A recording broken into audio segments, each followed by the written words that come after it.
Hey there and welcome back. If you are settling in right now, maybe the lamp is low, maybe there is a cup of something warm beside you, good. Because tonight's story is one of those that asks for stillness. It asks you to sit with a person who has for nearly 90 years been treated less as a person and more as a cautionary tale. As always, I'd love to know where in the world are you listening from, and what time is it for you? And if you enjoy these cozy journeys through history, consider subscribing so you don't miss the next one. Whether you're here to drift into sleep or to follow the currents of history, I'm glad you're with me. Her name has been attached to a scandal, a villain in a story about a king. Tonight we are going to try something different. Tonight we are going to try to find the woman. Her name was Bessie Wallace Warfield. She was born in a small wooden cottage in the hills of Pennsylvania in the summer of 1896, and she died in a tall, quiet house in the Bois de Boulogne in Paris in the spring of 1986. In between those two dates, she did something that almost no one else in the 20th century managed to do. She caused a king of England to give up his throne, not by plotting, not by ambition, just, in the end, by being the person he could not stop loving. That is the version of the story you probably know.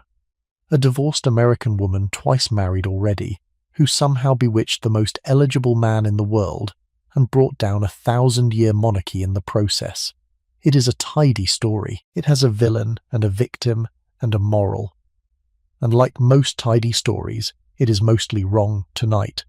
Over the next several hours, we are going to take that story apart and rebuild it from the inside out. We are going to sit at the kitchen tables of Baltimore and the dinner tables of London.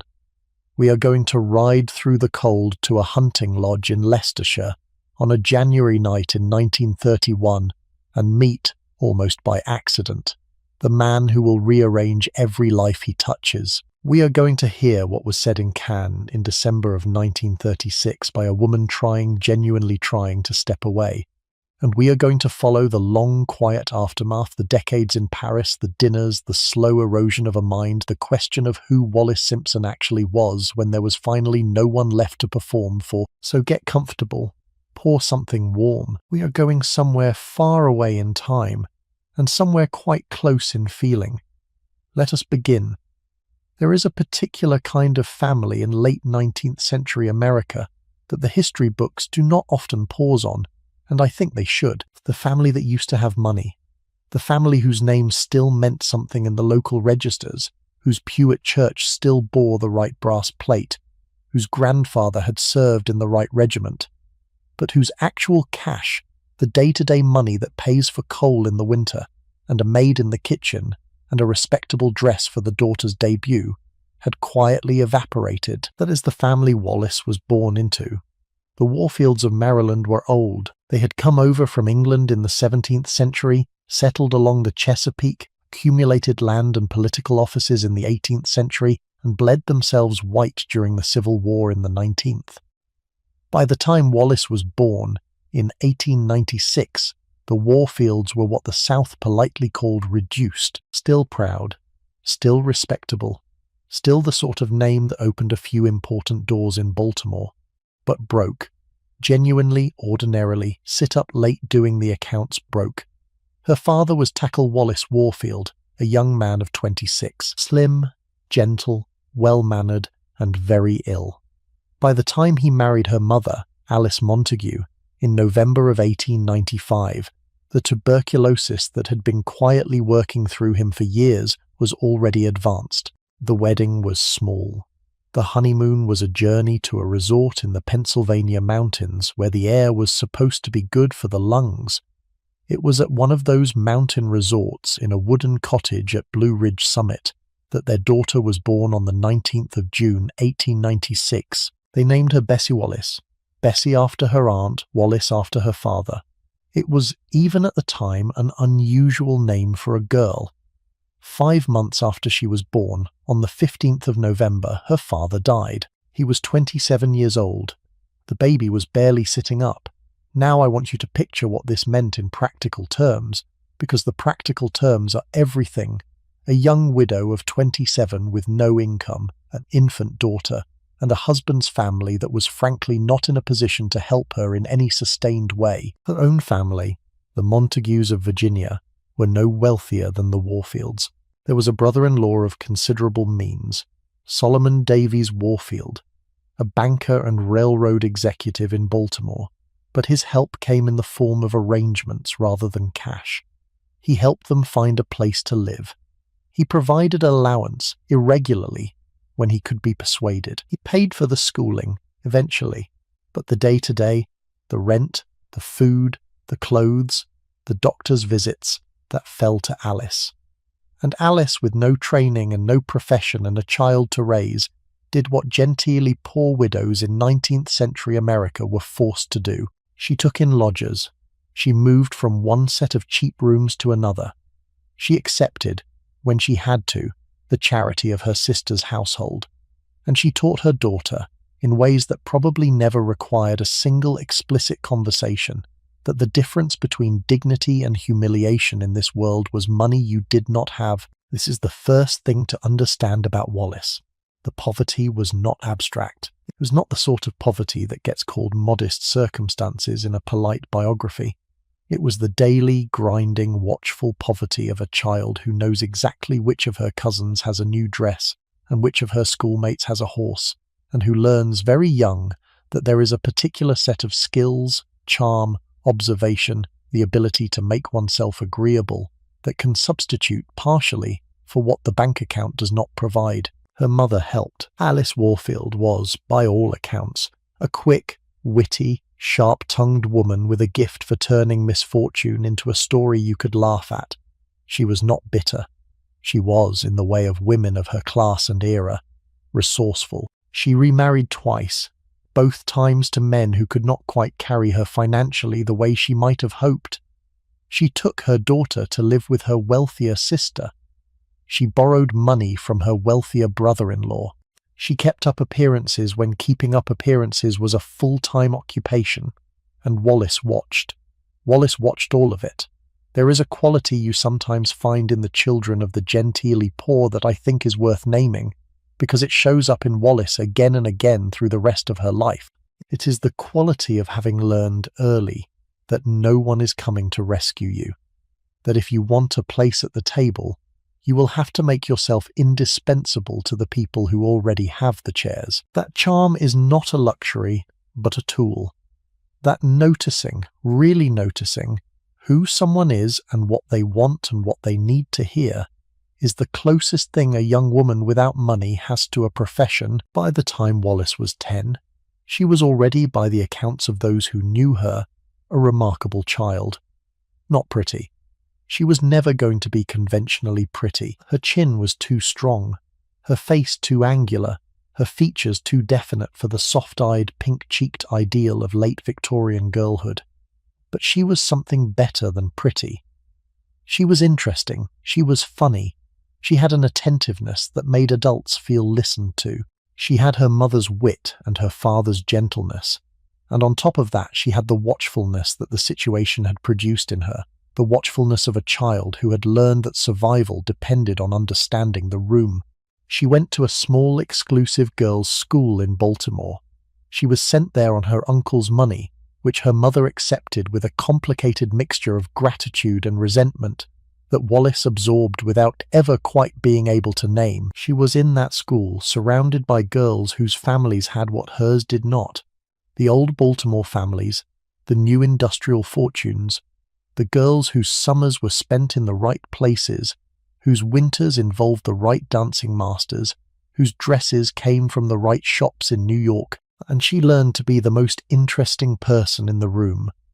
Not the richest, not the most beautiful, not the most pedigreed, but the one you wanted to sit next to at lunch, the one whose conversation you sought out, the one whose approval somehow you found yourself caring about, even though by every measurable standard of that society, she should have been beneath your notice. That is the foundation. That is what Baltimore made. Hold on to it, because in roughly 35 years, the same skill, the skill of being the most interesting person in a room without being the richest, will be exercised across a dinner table at a hunting lodge in Leicestershire, and the man who finds himself unable to stop thinking about her afterwards will be the heir to the throne of England. Let me give you a sense of what daily life was actually like for Wallace as a child in Baltimore, because the surface details matter for understanding what happened later. The Baltimore of the early 1900s was a city of about 500,000 people, the 8th largest in America, an old port town on the Chesapeake Bay that had been settled in the 17th century and that retained, into the 20th, the slightly sleepy formality of a southern city that had never quite become northern. The summers were brutal. The humidity from the bay rolled inland in a wet, suffocating wave that lasted from late May to early October. Air conditioning did not yet exist. The wealthy escaped to mountain resorts in Pennsylvania or Virginia. The middle classes opened the windows and tried to sleep on the porches. The poor sweated through it. Wallace and her mother lived, for most of her childhood, in a series of rented rooms in different houses around the genteel residential streets of Baltimore. The addresses changed. The arrangements shifted. At various points they boarded with Alice's sister Bessie. At various points they took rooms in lodging houses run by other widows in similar circumstances. At various points they had flats of their own. The financial picture, never stable, fluctuated with the moods of Uncle Solomon and the success or failure of Alice's various attempts at independent living. There were weeks when there was meat at every meal. There were weeks when there was none. There were Christmases with proper presents, and Christmases with token gifts, and the unspoken understanding that more would not be possible this year. There were dresses that had been turned and returned, the seams unpicked and re-sewn, so the worn edges of the fabric would not show. There were shoes that did not quite fit, kept for one more season because new ones were not in the budget. A child who grows up in this kind of household, the kind where appearances must be maintained, but funds are precarious, learns certain things very early. She learns that there are two registers in any conversation: the surface register, where everyone pretends, and the underground register, where the actual situation is being managed. She learns that the cost of every social occasion has been calculated, even when no one mentions it. She learns that gratitude is a complicated currency, not always pleasant to spend or to receive. She also learns, if she is a child like Wallace, to be invisible to the people who give her things, to not seem to notice the strain, to not draw attention to the borrowed dress or the cousin's old hand-me-down that has been altered to fit, to accept generosity when it comes, with a lightness that suggests the giving was a pleasure to the giver, even when both parties know perfectly well it was not. These are the social skills of the genteelly poor. They are real skills. They take practice. By the time Wallace was 12, she had practiced them for a decade. By the time she was 16, they were as natural to her as breathing. Her mother, in some ways, was her best teacher. Alice Warfield had a particular kind of charm that Wallace would inherit and refine. Alice could turn an embarrassing situation into a joke that made everyone laugh. She could redirect a conversation away from a dangerous topic. She could make an unexpected guest feel welcomed at a tea where there had not, 15 minutes earlier, been quite enough cake. She had what an older generation would have called the social arts, and she had them in abundance, and she practiced them daily because she had to. Wallace watched. She absorbed. She refined. By her early teens, she was, by some accounts, already a slightly better version of her mother, quicker, sharper, more observant, able to read a room with an instinct that her mother had to think about. There was also the matter of her cousins. Wallace had cousins on both sides. The Warfields had been a large family before the Civil War, and although their numbers had been thinned by that conflict, there were still, by the 1900s, dozens of Warfield cousins of various ages scattered across Maryland and Virginia. The Montagues on her mother's side were similarly numerous. Wallace grew up in the constant company of these cousins. Holidays at her aunt's house, summers at this or that family farm, Christmases at the homes of her wealthier relatives, The cousins served for her as a kind of social training ground. Every cousin had a slightly different personality. Every cousin came from a slightly different financial situation. Every cousin was the entry point to a slightly different family network.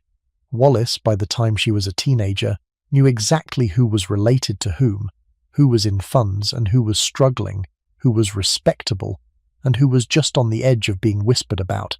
She had in her head a kind of social map of upper-middle-class Baltimore society, complete with all the relevant connections, that her cousins themselves did not always possess. This is knowledge of the sort that, deployed carefully in adult life, allows a clever woman without money to navigate complicated social situations with apparent effortlessness. It looks from the outside like instinct. It is, in fact, the result of a quiet decade of paying attention. There was also, in those Baltimore years, a closeness between Wallis and her mother that I think shaped her in ways she herself probably never fully traced. They were a unit, a team of two against a world that had not, by any reasonable accounting, been kind to either of them. Alice told her daughter everything, or close to everything, in a way that mothers of that era did not always tell their daughters. The financial worries, the romantic disappointments, the humiliations of having to ask for help again from people whose own lives were comfortable enough that they could afford to feel slightly burdened by giving it. Wallis grew up, as a result, with a precocious understanding of adult life. She knew before she was 12 what her mother's monthly income actually was and how it was spent. She knew which letters her mother wrote in the careful, deliberately cheerful tone that meant Alice was asking for money. She knew which relatives could be relied upon and which would always disappoint. She had, in short, practical knowledge of how the world actually worked, that most girls of her class were carefully shielded from until much later. This had effects, both useful and not. The useful effect was the social intelligence that would carry her through everything that followed. The less useful effect, the one that took longer to surface, was a certain kind of emotional vigilance that never quite turned off, a wariness, a constant low-level scanning of every situation for the catch, the cost, the hidden price that would have to be paid eventually. Wallis, even as a young woman, was rarely fully relaxed in social situations. She was always working, always reading, always calculating, with a calculation so practiced and so well hidden that her companions experienced it only as exceptional attentiveness. By the time Wallis was sent to Oldfields in 1912, she was already, in this hidden, never-discussed sense, a kind of social prodigy, not in the way that produces public achievements. In the way that produces, much later, a dinner table in London that everyone wants to be invited to. But that is a long way off. First, there is school. In 1912, when Wallis was 16, she was sent to Oldfields School in Maryland, a small, exclusive, very Episcopalian girls' boarding school set in the rolling country north of Baltimore. The motto of Oldfields was gentleness and courtesy are expected of the girls at all times, which, when you read it now, feels almost satirical, but at the time was the unembarrassed credo of a finishing school that taught young women how to be the wives of men who ran banks. Oldfields was paid for, again, by Uncle Solomon. By this point, the financial arrangement between Wallis's mother and her brother-in-law had settled into a pattern that everyone understood. He paid for the things that mattered for the family name: school fees, the right clothes for important occasions, the eventual debut. He did not pay for ordinary life. Alice and her daughter still lived in rented rooms. They still counted pennies. The contrast between the surface of Wallis's existence, the right school, the right address book, the right invitations, and the underside of it, the worry, the borrowing, the stretching, was the fundamental fact of her adolescence. She thrived at Oldfields. She was, the records suggest, an indifferent scholar. She did not particularly distinguish herself in any subject, but she was, again, the most popular girl in her class, quick with a comeback, generous with her time, a girl who organized the dance and remembered the birthdays and could be relied upon to know what was actually going on in the dormitory, when the housemistress had no idea. Her schoolmates in later interviews would recall her without much surprise at what she eventually became. Of course Wallace married well, they said. Of course Wallace ended up in London. They had seen, even at 16, the particular combination of social intelligence and absolute determination that the rest of the world would only meet much later. She graduated from Oldfields in the spring of 1914. The conventional plan for a girl of her class, was a debut into Baltimore society the following winter. The right party, the right white dress, the right introductions, the slow, formal beginning of the marriage market in which a young woman of good family but no money would have perhaps 2 or 3 seasons to find a husband before her market value began to decline. But the timing was bad. 2 things happened in the spring and summer of 1914 that complicated the plan. The first was personal. Uncle Solomon, the financial backbone of the entire operation, was suffering through a difficult time in his business affairs, which made him unwilling to fund a lavish debut. The second was global. In August of 1914, the war began. The Great War. The war that would, by the time it ended 4 years later, have rearranged every assumption about what young women of Wallace's class were supposed to do with their lives. Her debut, when it finally happened, was modest. She came out at the Bachelor's Cotillon in Baltimore in December of 1914, in a dress that had been carefully economized on, with the awareness, hers and everyone else's, that the season would be subdued. The grand parties of pre-war Baltimore were not happening. The young men her age were not yet in the war, since America was still neutral, but the war hung over everything. There was an air of suspended judgment about the whole social calendar. Wallace was not noticed in the way a debutante hopes to be noticed. She made no spectacular match. The autumn of 1915 came and went without an engagement. By the spring of 1916, she was 19 years old, with the clock of the marriage market beginning to tick more loudly and no obvious prospect on the horizon. And then, in April of 1916, she went to visit her cousin Corinne Mustin in Pensacola, Florida. Pensacola in 1916 was a Gulf Coast town with one significant feature. It was the home of the United States Naval Aeronautic Station, the only training base for naval aviators in the country. Corinne's husband was a senior officer at the base. The atmosphere, even before America entered the war, was one of nervous, glamorous, slightly reckless youth. Young men in uniform learning to fly the impossibly fragile flying machines of the era.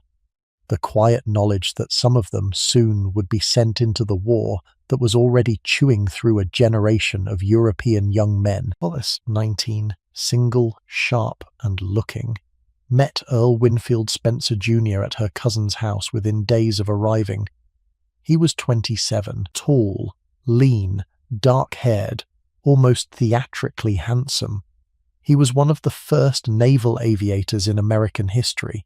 He had qualified as Naval Aviator number 20 in 1914, when there were still only a handful of trained aviators in the entire United States Navy. He was charming, articulate, ambitious, and slightly dangerous in the way that men who fly experimental aircraft for a living tend to be slightly dangerous.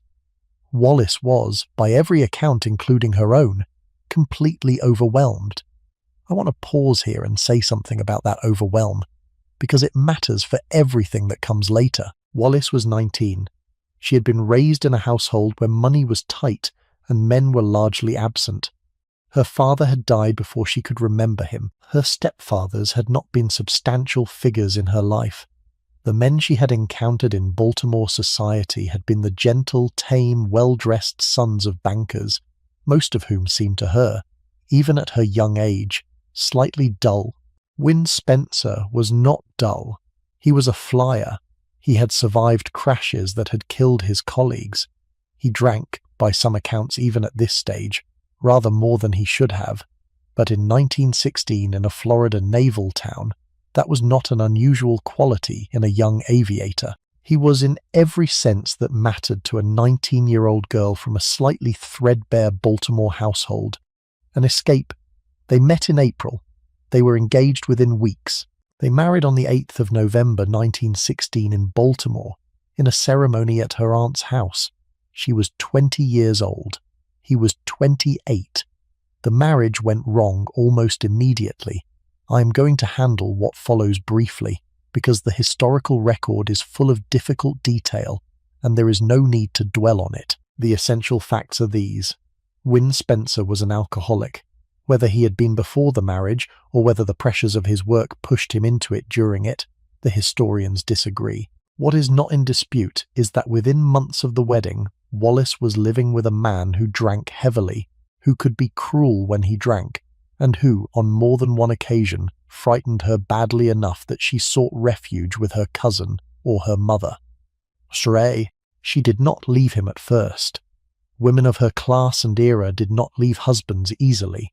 The divorce was a social catastrophe. Her mother had tried it once, and the consequences had shaped Wallace's whole childhood. She kept hoping, in the way that wives of difficult men have always kept hoping, that things would improve, that the next posting would be different, that the next promise would hold. It is worth pausing on what her life looked like in the daily texture of it during those years. Because the picture from the outside, in those first months especially, was not the picture from the inside. From the outside, Wallace Spencer was a young Navy wife of the kind that the American officer corps produced in considerable numbers in the years after the Great War. She lived in officers' housing on or near the various naval bases where her husband was stationed. She attended the official dinners at the officers' club. She wore the gloves and the hats and the slightly out-of-season dresses of a woman doing her best on a junior officer's salary. She was on every visiting list, was invited to every tea, was greeted at every social occasion by women who, like her, had married into the Navy and were navigating, like her, the intricacies of rank and protocol that governed the social life of a base. She was, by every report from the women who knew her in those years, the most popular young wife on every base she lived on. The officers' wives liked her. The senior wives, the formidable women who set the tone for every social gathering, approved of her. She remembered names. She wrote thank-you notes. She volunteered for the right committees and showed up reliably for the right charity events. She had, in short, the gift of being seen as a wife the Navy preferred its officers to have. Inside the marriage, things were different. The pattern, as best as we can reconstruct it from the few surviving accounts, was a cycle. There would be periods of relative calm. Wynne would be sober, attentive, charming. Wallace would think again that things were improving. There would be a few good weeks. Then something would happen, at work, with money, with one of his colleagues, and the drinking would start again, and within a few days the household would be back in the difficult place it had been before. The cycles got tighter as the years went on. The good periods became shorter. The difficult periods became more frequent. Wallace tried in those years to manage him. She tried to remove the alcohol from the house. She tried to plan their evenings around activities that would keep him occupied and away from the bottle. She tried in the desperate way of wives of alcoholics in every era to convert the energy of the marriage into a kind of sustained vigilance, a constant low-level project of damage limitation that occupied most of her waking hours. It did not work. It does not in those situations ever really work. The drinking was not a problem she could solve through more attentive management. The drinking was a separate fact with its own internal logic that operated on Wynne regardless of what Wallace did or did not do. The base postings did not help. Each new base meant a new social structure to learn, new neighbours to meet, new wives to get along with. The disruption of every move was, in itself, exhausting. Wallace arrived at each new posting having to start over, having to rebuild her social circle from scratch, having to perform once again the role of the cheerful young wife of the slightly difficult officer. The performance got harder each time. By 1920, she was beginning, in private letters to her closest friends, to use the language of a woman who is contemplating, very tentatively, that she may not be able to continue. She continued anyway. There were no obvious alternatives. The financial situation, never strong, became more precarious as Wynn's career, never quite as brilliant as he or she had hoped, settled into the comfortable mediocrity of an officer who would never be promoted to the senior ranks. Going home to her mother meant accepting publicly that the marriage had failed. Going home meant the long faces of relatives who had warned her, however gently, against marrying so young. Going home meant the slow, grinding poverty of her childhood, all over again, but now with the added shame of being a returned wife. She kept hoping. She kept staying. She kept, in the gradually accumulating language of her own private accounts of those years, getting older, without quite knowing how to get out. The postings did not help. Wynn was moved from Pensacola to Boston, then to San Diego, then in 1922 to a posting in the Far East. The marriage by this point was effectively over in everything but name. Wallace remained in Washington for periods, living a separate life, working in the social network of naval wives and government employees, building, very quietly, the version of herself that would eventually emerge in London a decade later. In 1924, she made a decision that, looking back, was one of the most consequential of her life. She accepted Wynn's invitation to join him in the Far East, where he was now stationed. The marriage was, she hoped, going to get one last chance. It did not. Within weeks of her arrival in Hong Kong, the old patterns had returned, worse than before. Wallace left him within months. She did not go home. Going home meant the public failure of a marriage, the social shame of a divorce, the return to her mother's rooms and the watchful disappointment of her relatives. Instead, she did something genuinely unusual for an American woman of her class in 1924. She stayed in Asia, alone. For the next year and a half, she lived a life that has been wrapped, for nearly a century afterwards, in more myth than fact. The basic outline is this. She travelled from Hong Kong to Shanghai. She lived for a period in Peking, in the household of an American couple, Catherine and Herman Rogers, who had a beautiful house in the diplomatic quarter and who would remain her closest friends for the rest of her life. She attended embassy parties. She learned to play mahjong rather well. She developed a real eye for Chinese porcelain and lacquerwork that would furnish her homes for the next 60 years. She travelled, she observed, she collected herself, she lived in those Peking months in a kind of suspended privilege that was to the era. The Western diplomatic and merchant communities in China in the 1920s occupied a position that the modern reader has to work to understand. They were not really citizens of China. They were not, in many respects, subject to Chinese law. They lived in compounds and quarters that were administered by their home governments.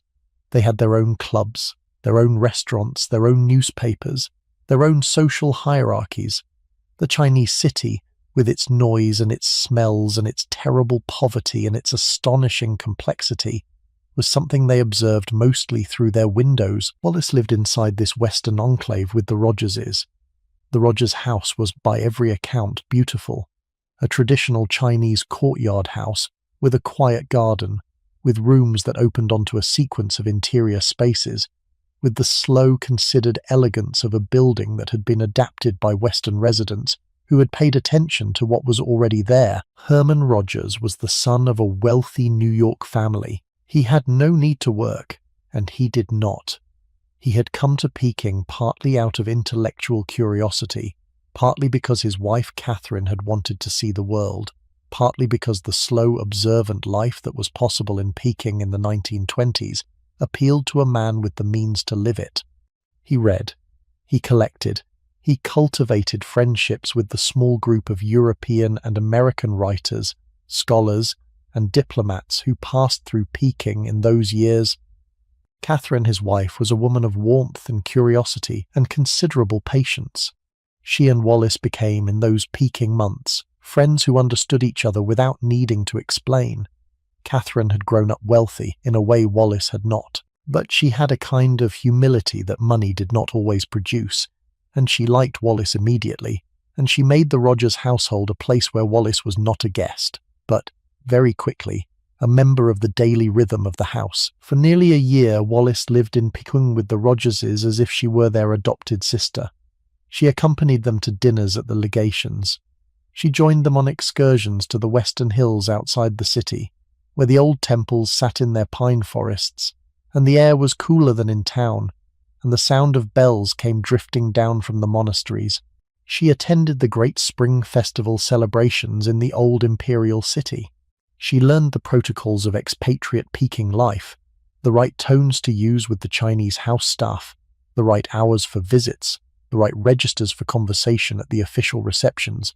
She also, in this Peking year, did something that her later detractors would never quite acknowledge. She read. She paid attention. She took, for the first time in her life, the time to look closely at a culture that was not her own.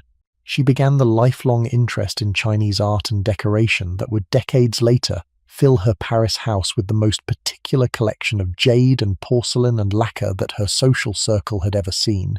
She bought, on the modest budget she had available to her, the first pieces of what would become a small but exquisite private collection.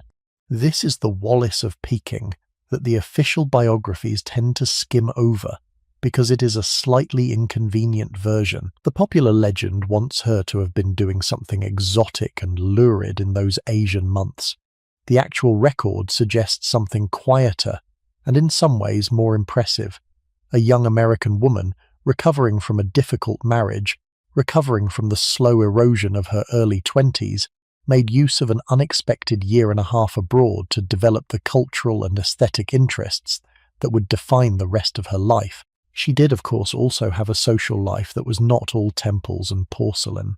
She was 30 years old, single in everything but the legal sense, and surrounded by a community of unmarried Western men in their 20s and 30s. There were, the historical record makes clear, flirtations. There were attentive young diplomats. There were dinners that ended with someone walking her home through the moonlit alleys. She was a young woman, in a strange and beautiful place, with the time and the inclination to enjoy herself for the first time in years. But the dark legends about her Peking life, the ones that would later be used to explain her hold over a king, are not supported by anything that the careful historians have found. She was, in those months, simply a young woman quietly recovering and quietly preparing for whatever came next. She also, according to the rumour that would attach itself to her name decades later, did something else, something that would be whispered about in London drawing rooms in the late 1930s, written about in lurid intelligence reports of dubious provenance, and repeated in popular books for the rest of the 20th century. The rumour was that Wallis, during her time in China, had received instruction in certain intimate arts that she would later, the story went, use to bind a king to her so completely that he would give up his throne rather than lose her. The story was called, in some quarters, the China Dossier. It was supposedly compiled by British intelligence in the 1930s. It was supposedly the reason the British government was so determined to prevent her marriage to Edward. The historians who have looked seriously for this dossier, and several have looked very seriously, have not found it. The most thorough investigations of British intelligence files of the period have turned up no such document. The various claims about its contents trace back, in nearly every case, to the same handful of sources, none of them contemporary, all of them written after the abdication, when the appetite for any explanation, however salacious, of how this American woman had brought down a king was at its peak. I mention the legend not to repeat it, but to point out something interesting about it. Look at what the legend is doing. It is taking a fact that is, in its plain form, fairly straightforward. An American woman left her difficult husband, travelled in Asia for a year and a half, returned home, and got on with her life, and turning it into something exotic and sinister. Why? Because the plain fact does not explain what came later. The plain fact does not explain why a king gave up his throne, so the legend invents a cause that feels more proportionate to the effect. This is something we are going to keep running into across this story. The need to explain Wallis as a sorceress, a manipulator, a foreign influence, an exotic threat, because the alternative explanation that she was simply a clever, watchful, attentive American woman who had learned, very young, how to make men feel listened to, is somehow not enough. It was enough. It was always enough. The China years were not training in dark arts. They were a year and a half in which a young woman recovered from a terrible marriage, found her feet on her own for the first time in her adult life, and developed the social confidence that would carry her through everything that came afterwards. She came home to America in the late summer of 1925. She filed for divorce from Win Spencer. The divorce was finalized in December of 1927 in Warrenton, Virginia, where the residency requirements were the most lenient in the country. She was, at that point, 31 years old, divorced, with no money of her own, and with her market value, by every conventional measure, badly diminished. And it was at exactly this moment, in the autumn of 1927, that she met Ernest Simpson. Ernest Aldrich Simpson was in almost every way the opposite of Win Spencer. Where Win had been theatrical and reckless, Ernest was steady and conventional. Where Win had been an aviator, Ernest was a shipping broker. Where Win had been difficult, Ernest was famously gentle. He was 30 years old when Wallis met him, half American and half British, with a face that nobody ever described as handsome, but that almost everybody described as kind. He was also, at the time of their meeting, married to a woman named Dorothea, with whom he had a young daughter. The marriage, by his own account, was not a happy one. He and Dorothea had been growing apart for years. The introduction to Wallis, through mutual friends in New York, came at a moment when he was already, quietly, considering his options. Wallis and Ernest courted carefully. He divorced Dorothea. She finalized her divorce from Win. They married in London on the 21st of July 1928, in a registry office ceremony. Wallis was 32. Ernest was 31. They moved into a flat at Bryanston Court, a respectable building near Marble Arch in London. Ernest joined his father's shipping firm. Wallis set herself with the focus and determination of a woman who has been given one last chance to building a life.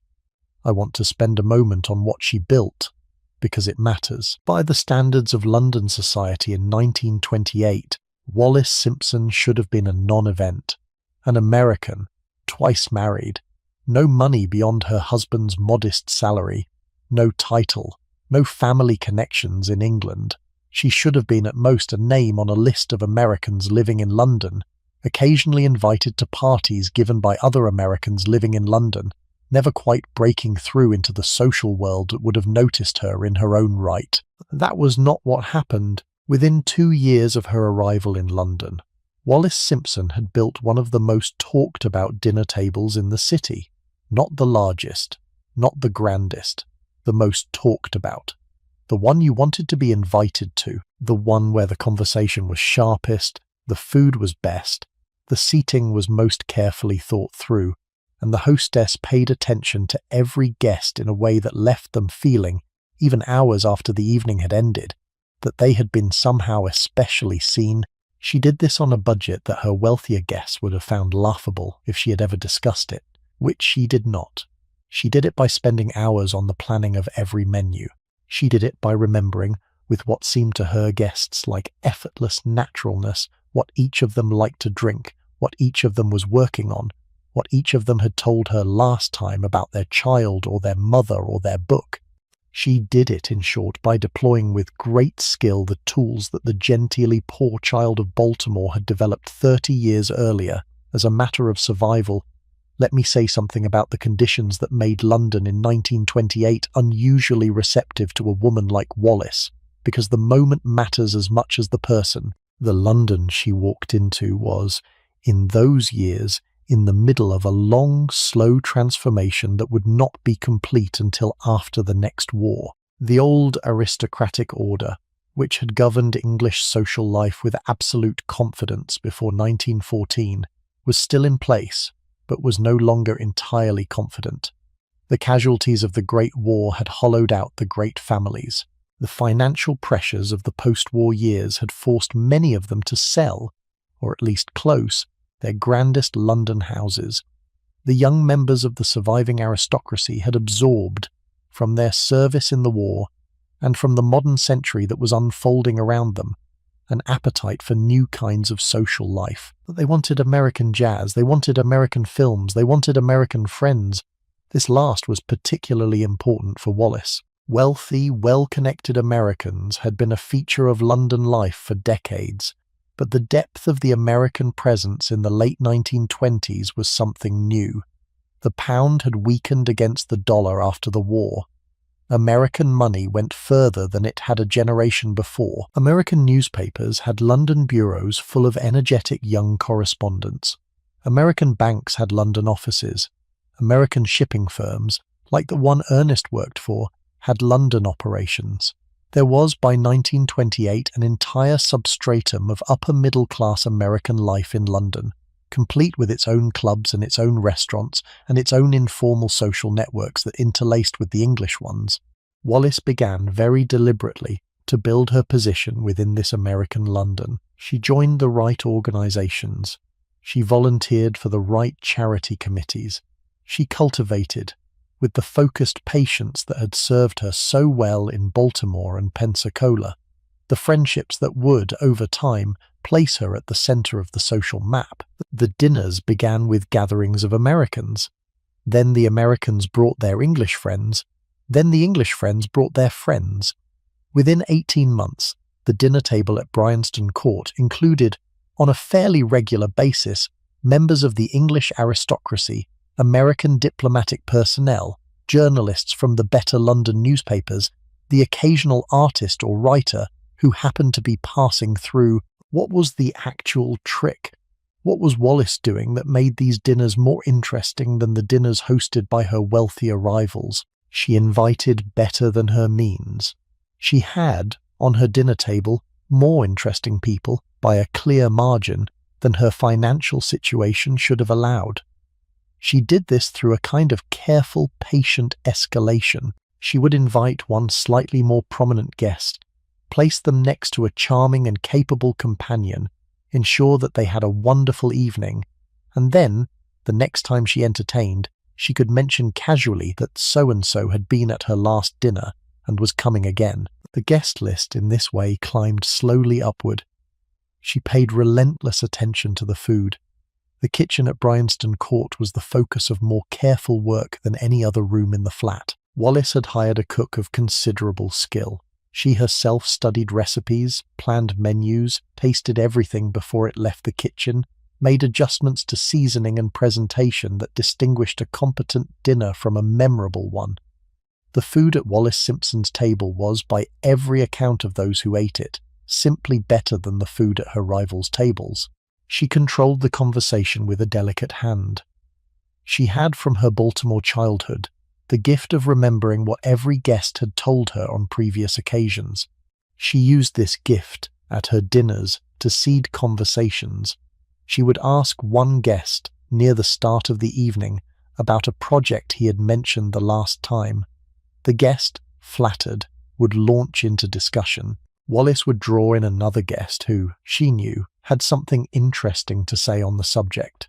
The conversation would build. By the time the soup was over, the table was animated. By the time the main course arrived, the entire room was engaged in a single, swirling discussion that everyone present would remember as the most interesting evening they had had that month. It was, of course, partly a performance, but it was a performance built on real attentiveness. Wallace was actually interested in the people she met. She actually remembered what they had said. She actually thought, in the days between dinners, about how she might place them next to a guest who would interest them. The performance worked because, underneath, the substance was genuine. By 1930, the Simpsons' flat at Bryanston Court was on the list. By the autumn of that year, Wallace had a small but devoted circle of London friends. By the end of the year, she had been included in a weekend house party at Borough Court, the country home of Thelma, Lady Furness. That is exactly where we are going next. I want you to understand the world Wallace was about to walk into, because if you do not understand it, the meeting at Borough Court will not make sense. England in January of 1931 was a country going through something difficult. The Great Depression had arrived from America the previous year and was settling in to stay. Unemployment was climbing. The pound was under pressure. The political situation was unstable, with a Labour government clinging to power by its fingertips. Around the country, in the great industrial cities of the north and the coal-mining valleys of Wales, ordinary people were beginning to suffer in ways that the political establishment did not yet entirely grasp. But the social establishment, the world of country houses and London seasons and shooting parties and weekend gatherings, that world continued. It continued because it had continued for centuries, because the people in it had not yet been forced to consider the possibility that it might stop, and because at the centre of it, gleaming and beloved and apparently indestructible, was a single figure who seemed to many of them to be the future of England itself. His name was Edward. He was the Prince of Wales. He was 36 years old. He was, by general consensus, the most photographed man in the world. I want to take a moment with Edward, because to understand Wallace's story, you have to understand his. They were, in many ways, opposites, whose opposite qualities locked together with an almost mechanical precision. Edward had been born into the absolute centre of everything Wallace had been born outside of. He was the eldest son of the man who would become King George V. He was the heir to the throne of the largest empire in the history of the world. From the moment he was born, on the 23rd of June, 1894, almost exactly 2 years before Wallace's birth in Pennsylvania, every detail of his life had been arranged for him by people whose job it was to arrange the details of the life of a future king. He had not, by all accounts, enjoyed it. His father, George V, was a stern, unimaginative, fundamentally decent man who had no idea how to talk to his children. His mother, Queen Mary, was a formal, distant woman who loved her children in her own way but did not believe in showing it. Edward grew up in palaces, surrounded by tutors and equerries and footmen, with very little personal warmth from anyone in his immediate family. What he had, instead, was the public. From the moment he was old enough to be photographed, Edward was photographed. From the moment he was old enough to make public appearances, he made them. By the time he was in his early 20s, after a service in the First World War that had been frustrating to him because he had been kept away from the actual fighting for political reasons, he had become something the British monarchy had not previously produced. A celebrity prince, a young man whose face was instantly recognizable to every household in the empire, a figure of glamour and modernity who seemed in his casual style and his American friends and his fondness for jazz to embody a future that the older generation was not yet sure it approved of. He toured constantly. Through the 1920s, he made one royal tour after another, to Canada, to Australia, to India, to the United States, to South America, to Africa, to every corner of the empire and beyond. The crowds turned out in numbers that astonished even his courtiers. He shook hands until his arms ached. He smiled until his cheeks were sore. He said the right things mostly, and when he said something slightly off the script, when he commented, for example, that something must be done about the conditions in the Welsh coalfields, the press loved him for it.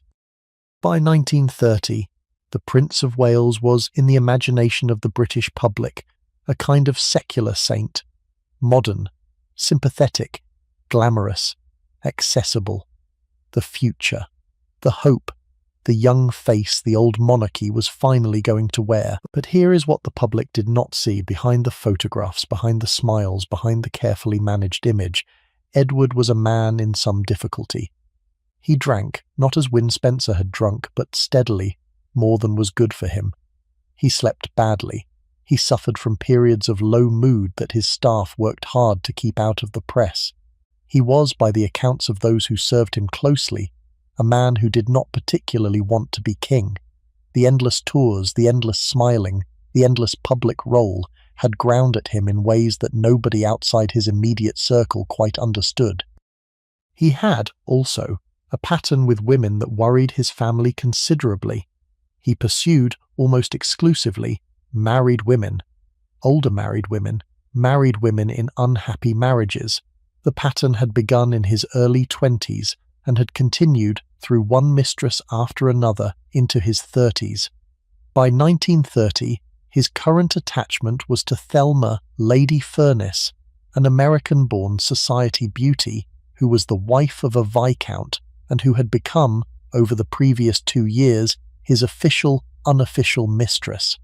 Thelma was the woman who, in January of 1931, invited Wallis Simpson to a weekend hunting party at her country house. She was the woman who, in welcoming Wallis to that house, set in motion the chain of events that would, 6 years later, end the reign of a king. She did it without the slightest idea that she was doing it. Borough Court was a hunting lodge near Melton Mowbray, in Leicestershire. Thelma's husband, Viscount Furness, used it for the hunting season. The weekend in question, the 10th and 11th of January 1931, was a gathering. The Prince of Wales was the guest of honour. The Simpsons had been invited because Thelma liked Wallis, who had been introduced to her some months earlier through a mutual American friend, and because Ernest, with his half-American, half-English background, was a comfortable kind of guest to add to the table. It was cold, very cold, the sort of January weekend in the English Midlands when the sky stays grey for hours and the wind cuts through every layer of wool. Wallis, who had a heavy cold when she arrived, was not at her best. She was pale, slightly hoarse, and not particularly interested in the ceremonial occasion of being introduced to the heir to the throne. That was the first thing Edward noticed about her. She was not particularly interested in being introduced to him. The exact wording of their first conversation has been recorded slightly differently in different accounts, and the version that has become famous may have been polished in retelling, but the substance is consistent across all the versions. He asked her, by way of talk, whether she missed the comforts of America in this cold English weather. He probably mentioned American central heating. He was making conversation, the prince's standard conversation, the sort of polite question he asked of strangers 100 times a week. She replied that she had hoped, upon being introduced to the Prince of Wales, to be asked something a little more original than that. He stared at her. Whatever he had been expecting in the moment, it was not that. She added, after a pause and with a smile, that every American woman who came to England was asked the same question, and that she had hoped he might do better. He laughed. He laughed properly. The accounts of those nearby agree that Edward, who had been making polite conversation in a slightly bored manner up to that point, suddenly became interested. That is the moment. That is the hinge of the entire story. Not a great romance struck like lightning, not love at first sight. Just a 36-year-old prince, surrounded for his entire life by people who flattered him as a matter of professional and personal habit, encountering a 34-year-old American woman who, partly because she had a cold and partly because she was who she was, had not bothered. She had not bothered. She had said what she actually thought. She had, in the most minor and most exquisitely calibrated way, mocked him. He went home that weekend thinking about her. It is worth pausing on what almost no one in that drawing room understood at the time. Edward had spent his entire adult life surrounded by people who had every incentive to tell him what he wanted to hear. His staff, his friends, his mistresses, the aristocrats who hosted him, the crowds who cheered him, the newspapers who photographed him. Every single relationship in his adult life was at some level structured by the fact that he was the future king and that everyone around him knew it. What Wallis had given him, in that one exchange about central heating, was the experience of being talked to as if he were not the future king, being teased, being lightly mocked, being treated as a man who could be expected to make slightly better conversation and who could be teased when he did not. He had almost certainly not had that experience in 20 years.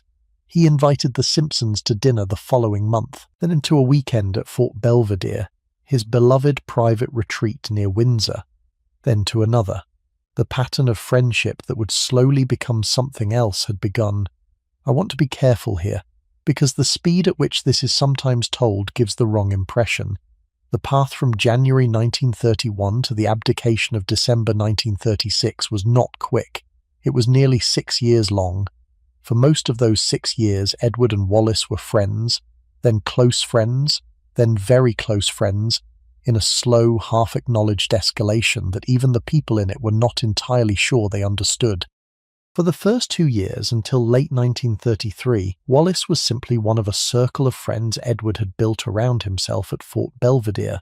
The fort, as he called it, was a castellated house on the edge of Windsor Great Park.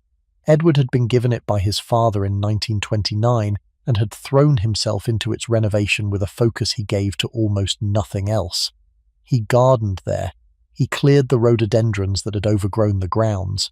He hosted weekend parties for friends, where the dress was casual, the conversation was relaxed, and the crushing formality of his official life was set aside. Wallis became a regular at these weekends. Ernest came too at first. He was a perfectly pleasant guest, comfortable in upper-class English company, willing to discuss whatever needed to be discussed.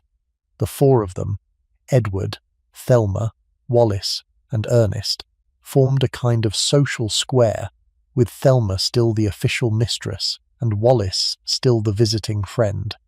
I want to spend a moment on those Fort Belvedere weekends, because they are the slow, almost imperceptible engine of the whole story, and because most accounts skip past them in a hurry to get to the abdication. The weekends ran on a particular rhythm. The guests would arrive on Friday afternoon or evening, usually by car from London. They would be settled into bedrooms that Edward had renovated with a level of personal attention that none of his other staff could quite explain. He cared, in a way that he cared about almost nothing else in his life, about the details of his guests' comfort. The bed linens were the best he could obtain. The bathrooms had been modernized to a standard that was, by 1932, well ahead of most country houses in England. The vases in the rooms had fresh flowers from the fort's own gardens, arranged by Edward himself if he had time, by his housekeeper if he did not. The first evening was always informal, drinks before dinner, then a dinner, perhaps 8 people around the table, with the dress what Edward called country casual, which meant that the men did not have to wear tails and the women did not have to wear evening gowns. Edward, as the host, set the tone. He was relaxed, attentive, slightly sentimental. He told stories about his travels. He played records on his gramophone. He drank, but not, in those Fort weekends, to excess. Saturday was for the gardens. Edward had developed in his 30s a passion for gardening that was, by every account of those who knew him, completely real. He had reclaimed the grounds of the fort from decades of neglect. He had cleared the great drifts of rhododendron that had overgrown the lawn and the slopes leading down to the lake. He had planted new specimen trees, restored the old herbaceous borders, redesigned the kitchen garden to produce vegetables for the house. He worked on the gardens himself with his own hands in old corduroy trousers and a battered pullover. He took his guests on long walks around the grounds, explaining what he had done, what he was planning to do, why one species of magnolia was preferable to another in this particular soil. Wallis, who had no particular interest in gardening, listened. She listened with the focused attention that was her gift. She asked questions. She remembered from one weekend to the next which trees he had been planning to plant. She noticed when something he had been worried about had improved. She made him feel, in the way she had made men feel in Pensacola and London, that what he was doing mattered, that someone outside his own head was paying attention. This is, I think, the thing that the Fort Belvedere weekends gave Edward that he had never had anywhere else in his life. Not the company of a beautiful woman, although Wallis was attractive in her angular, definite way. Not the flirtation of a clever guest, although Wallis was certainly clever. What the weekends gave him was the experience of being, for 2.5 days at a time, treated as a man with a project, a man whose interests were taken seriously, a man whose work, even the private work of gardening, was acknowledged. The afternoons were for activities, sometimes shooting, sometimes riding, sometimes simply walking along the edge of the lake, watching the swans. The Sundays were for lunch with whichever guests were still there. Then a slow afternoon. Then the gradual departure as the cars began to leave for London. Wallis was at most of these weekends from the autumn of 1931 onwards. By the spring of 1932, she was at almost all of them. By the autumn of 1932, Edward was beginning to ask her, between weekends, for her opinion on decisions about the fort. Should he move the dining room curtains? Did she think the new gardener was working out? Was the housekeeper as efficient as she had been a year ago? These were not, on the surface, important questions. They were, in their way, the most important questions of all. Edward was, in asking them, including Wallis in the daily fabric of his domestic life. He was treating her, in those moments, the way a man treats a wife. He had not yet thought of it that way. Neither, perhaps, had she. But the texture of the relationship was being built, weekend by weekend, in the accumulation of consultations and confidences, until it had taken on a shape that no one in their immediate circle could ignore. It was Thelma herself who, almost unbelievably, dismantled this arrangement. In January of 1934, exactly 3 years after the meeting at Borough Court, Thelma announced that she was going to America for several weeks to visit family. She was preparing to be away, and in the days before her departure, she did something that the rest of her life she would describe with the slow disbelief of a person who has watched themselves hand the keys of their own house to a stranger. She turned to Wallis at one of their last lunches together and asked her, in the casual tone of one friend asking a favour of another, to look after the little man while she was away. The little man was their nickname for the Prince of Wales. "Look after him for me," Thelma said. "Make sure he is not lonely." Wallis said she would. Thelma sailed for America in late January 1934. By the time she returned in March, the change had been made. Edward did not exactly tell her, in so many words, that she had been replaced. He did not need to. The signs were everywhere. The way he avoided her eye, the way Wallis was now seated where Thelma used to be seated, the way, at one notorious dinner shortly after Thelma's return, Edward had reached for the salad plate at the same moment as Wallis, and Wallis had lightly, playfully, slapped his hand for taking too much. The room had gone very quiet for a fraction of a second. No one had ever, in living memory, slapped the hand of the Prince of Wales at his own dinner table, and Edward had laughed and put the salad back, and the room had registered, in that one tiny exchange, that something had fundamentally changed. Thelma did not stay long after that.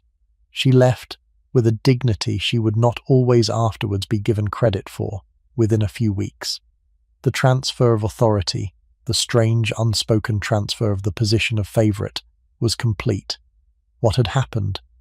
I think the simplest way to put it is this.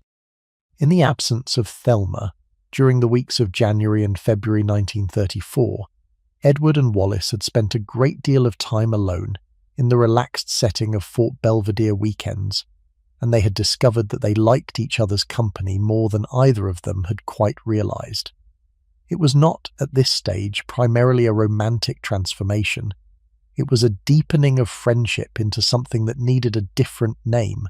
He had begun to depend on her opinion. He had begun to want her at every dinner, at every weekend, at every event that mattered to him. He had begun, in the way that men in his position sometimes do, to behave as if she were the only person in the room whose presence he was actually aware of. She, for her part, had begun to manage him. That word, manage, is going to do a lot of work throughout the rest of this story, and I want to be careful about it. Wallis did not, in any sinister sense, manipulate Edward. She did not scheme. She did not, by any serious account, set out to capture a king. What she did, partly out of her natural personality, and partly because his personality made it almost impossible not to, was take charge of his domestic environment. She told him to wear that tie rather than this one. She told him that the menu for Saturday's dinner needed adjusting. She told him when he was sulking about something that he was being childish and should stop. She gave him, in other words, the experience of being looked after by a competent woman who treated him as a man rather than as a prince. The staff at Fort Belvedere watched all of this with, at first, amused interest, and then with growing alarm. They had served the prince for years. They had seen mistresses come and go. They had not before seen him accept correction from any of them. They had not seen him defer. They had not seen him, in the evening conversation, repeat the opinions of any of them, as if they were now his own. He was doing all of those things with Wallace by the spring of 1934. Among the men who began around this time to express private worry about what was happening were the senior members of his official staff, his private secretary, Alec Harding, his assistant private secretary, Tommy Lascelles, a man of formidable intelligence who had served the royal family for years and who saw earlier than almost anyone what this relationship was going to mean, his equerries, his friends from the war years. They began quietly, in the careful way of British courtiers, to compare notes. None of them said anything to Edward. It would not have helped. What they noticed increasingly was something more troubling than the personal infatuation. They noticed that he was becoming careless. He was leaving the famous red boxes, the locked dispatch boxes that contained the documents of state, sitting unopened on his desk for days at a time. He was missing appointments. He was making decisions in conversation with Wallace that ought to have been made in consultation with his ministers. He was, in the most general sense, allowing his political and constitutional responsibilities to slip in favour of the small, intimate, increasingly private world that revolved around her. This was the situation in 1935. It had been, by this point, almost 2 years since the displacement of Thelma. Wallace was, in everything but name, the central figure in the prince's private life. She was at every weekend. She was at most dinners. She was the woman whose photograph sat on his desk. She was the person he telephoned, the courtiers noted, several times a day, often for no reason except to tell her something small. And Ernest Simpson was still her husband. That fact is one of the strangest features of the whole arrangement, and it is worth pausing on. Ernest knew. By 1935, Ernest had to know. Everyone in their immediate circle knew. The London newspapers, in their quiet way, were beginning to know, but the conventions of upper-class English life in the 1930s were such that, as long as no scandal broke into the public sphere, an arrangement like this could continue indefinitely. Ernest accepted the situation, more or less. He continued to live with Wallace at Bryanston Court when she was not at Fort Belvedere. He attended the dinners at the fort when he was invited, which was less often as time went on.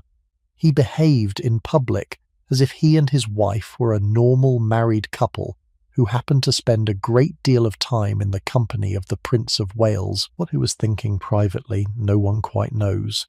He left no diary. He gave no interviews. He was, throughout the entire crisis that followed, a model of discretion in a story that involved very little of it from anyone else. The closest he came to expressing himself was much later, after everything had ended, when he remarked privately to a friend that he had loved Wallace very much, and that it had broken his heart to lose her. He said it once. He never said it again.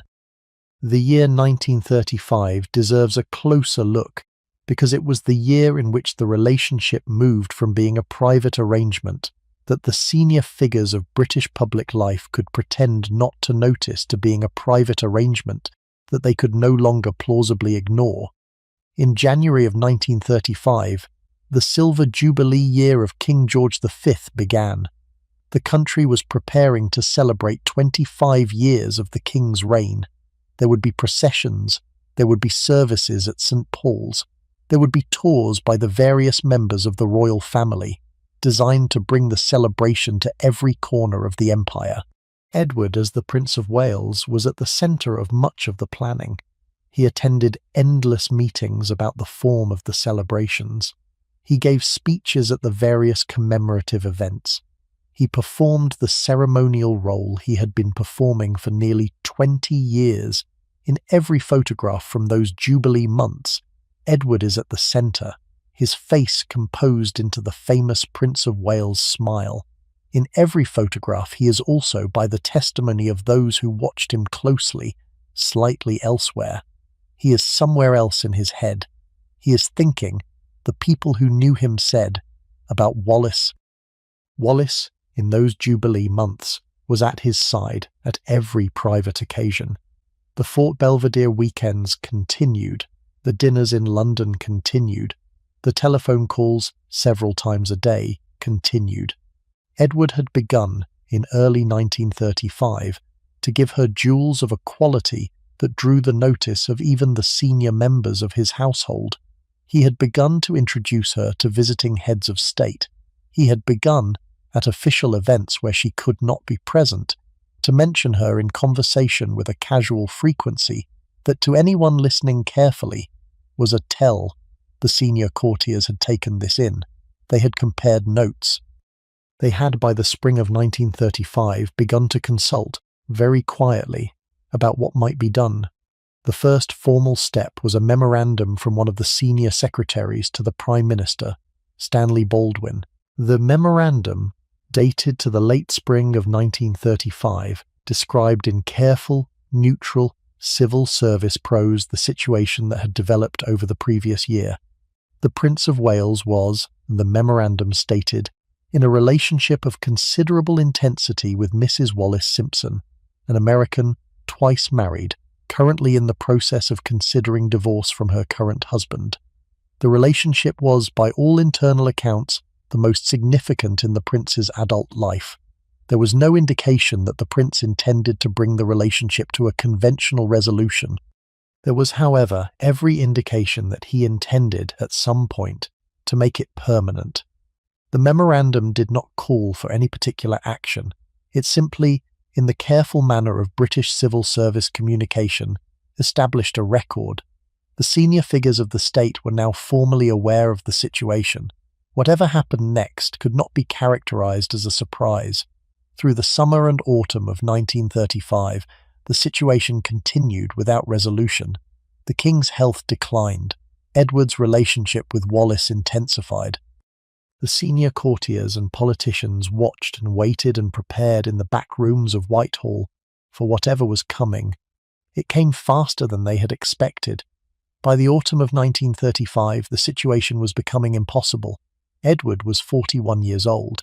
His father, the king, was in his 71st year, and although he was still on the throne, his health was visibly failing.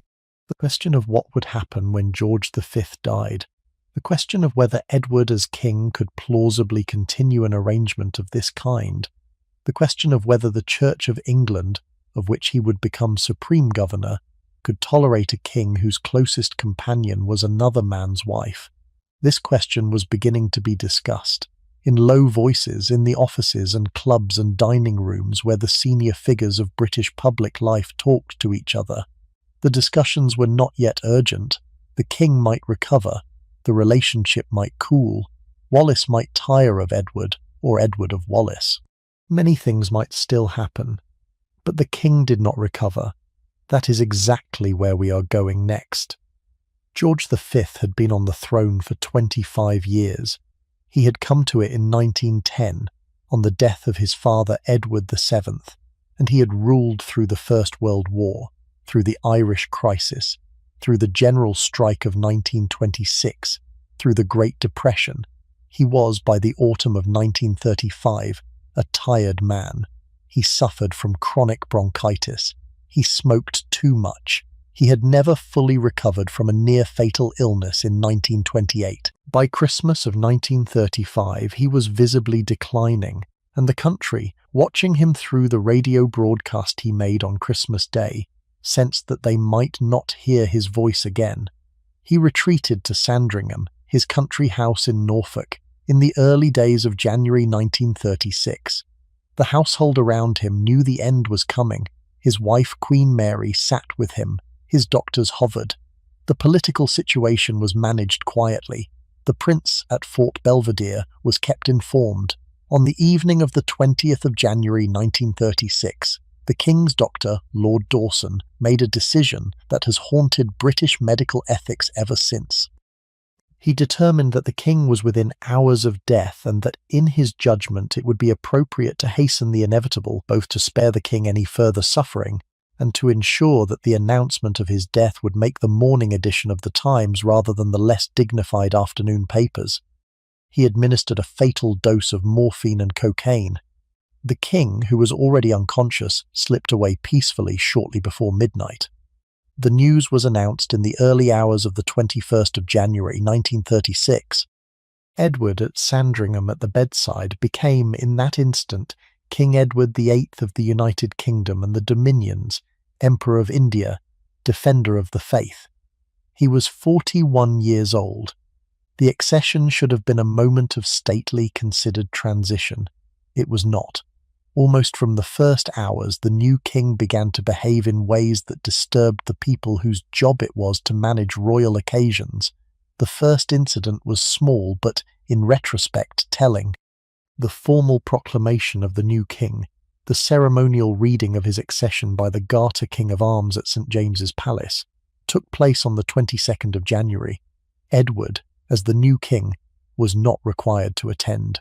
By tradition, he did not. The proclamation was made on his behalf in his absence, but Edward attended anyway. He stood at a window inside St. James's Palace, looking down on the proclamation in the courtyard below, and beside him, watching with him, stood Wallis Simpson. Several courtiers noticed it. Several diplomats noticed it. The Bishop of Worcester, who happened to glance up at the window during the ceremony, saw the new king standing there with a woman who was clearly not his sister, his mother, or any other figure who could conventionally have been beside him. The bishop did not know who the woman was. Later that day, when he learned, he wrote in his diary that he was deeply troubled. The new king had appeared at his own proclamation in the company of his mistress. It was a breach of protocol, but it was a breach that signalled to the people watching for such signals that the new reign was going to be different. Wallis herself, in the weeks that followed, wrote to her Aunt Bessie Merriman in Washington a series of letters that historians have spent decades pondering. The letters are remarkable for what they do not say as much as for what they say.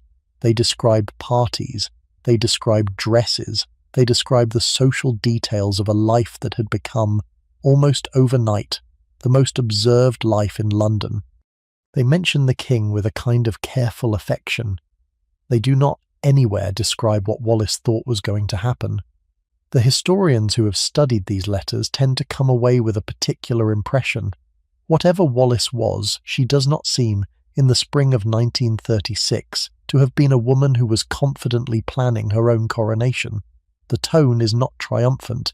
It is, if anything, slightly bewildered. She uses phrases like, "I do not know and we shall see," and these things have a way of working themselves out.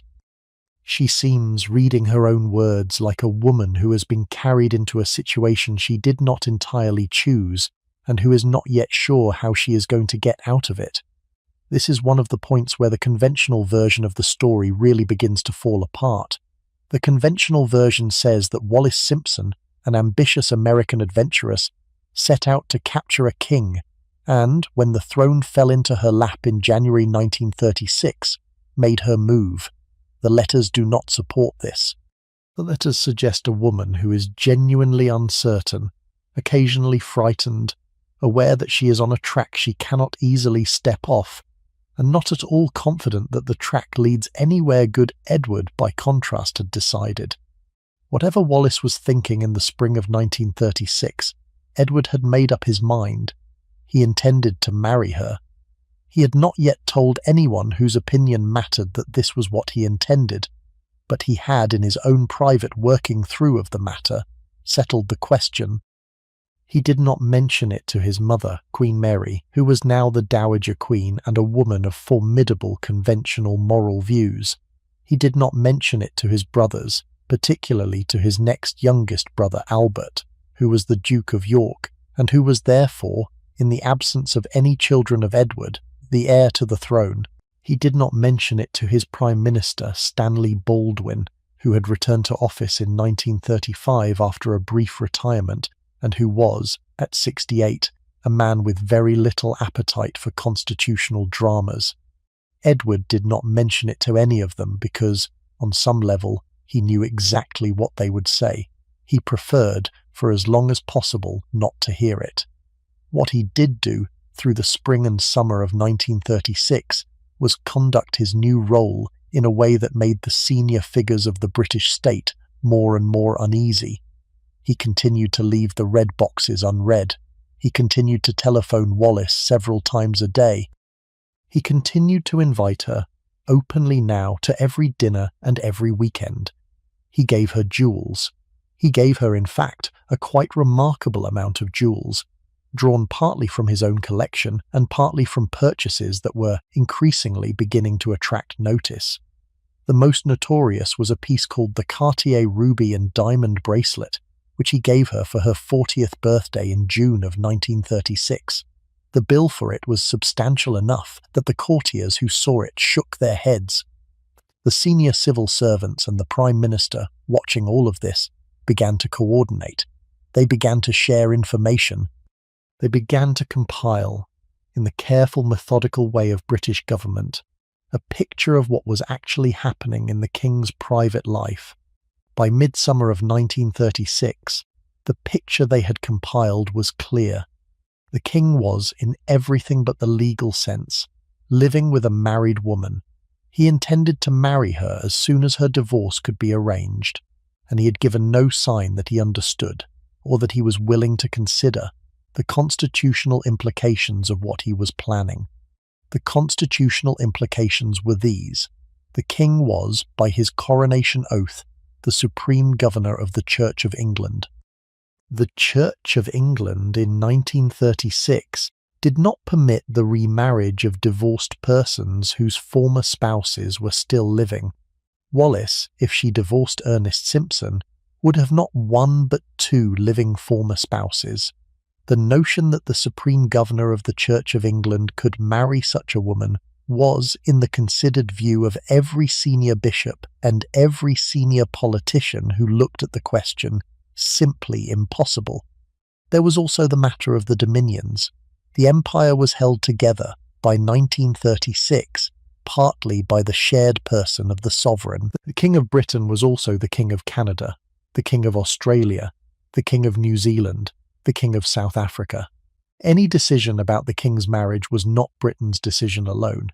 It was a decision that had to be ratified in some form by every Dominion government, and the early soundings, conducted very quietly through the summer and autumn of 1936, suggested that no Dominion government was going to ratify a marriage to a twice-divorced American woman. This was the situation, the fully established constitutional situation, that hung over the summer of 1936 like a thundercloud that no one would quite name. And in August of 1936, Edward took Wallis on holiday, not just any holiday, a cruise. He chartered a luxury yacht called the Narlin. He filled it with friends. He made, as the central figure of the entire holiday, the very visible companion who was at this point almost certainly the most photographed unmarried woman in the world. Let me give you a sense of what this cruise actually looked like, because the photographs that came out of it changed the public discourse in every country except Britain, and that mattered enormously for what came next. The plan, as Edward had originally conceived it, was to spend the holiday quietly. He would charter a yacht, he would invite a circle of friends, he would sail through some of the most beautiful waters in Europe, swim, sunbathe, eat well, and emerge in early September refreshed for the autumn's responsibilities. The relationship with Wallis, which by August of 1936 was the central fact of his private life, would simply, by being unmentioned, be allowed to continue at its existing tempo. Almost everything about this plan went wrong. The yacht itself, the Narlin, was about as inconspicuous as a battleship. She was nearly 300 feet long. She had been built for holiday making that the very wealthy of that era considered appropriate. She had cabins for many guests, a substantial crew, a fleet of motor launches stowed on her deck, and a level of polished brass and white paint that made her, at every port of call, instantly identifiable as something extraordinary. The party Edward invited included friends, equerries, a staff, and Wallace. There were perhaps a dozen guests in all. The composition was a peculiar one, the sort of mixture that occurs when a host is trying to assemble a holiday that looks innocent on paper while secretly being structured around a single relationship that cannot be acknowledged. Wallace was the only woman present without her husband. Ernest had been pointedly not invited. The other women on the cruise were married, with their husbands present, and their job, although none of them ever quite admitted this, was to provide the social cover that allowed Wallace to be there in apparently respectable company. The cover did not hold for 15 minutes after the yacht sailed. The first port of call was on the Adriatic coast of what was then Yugoslavia.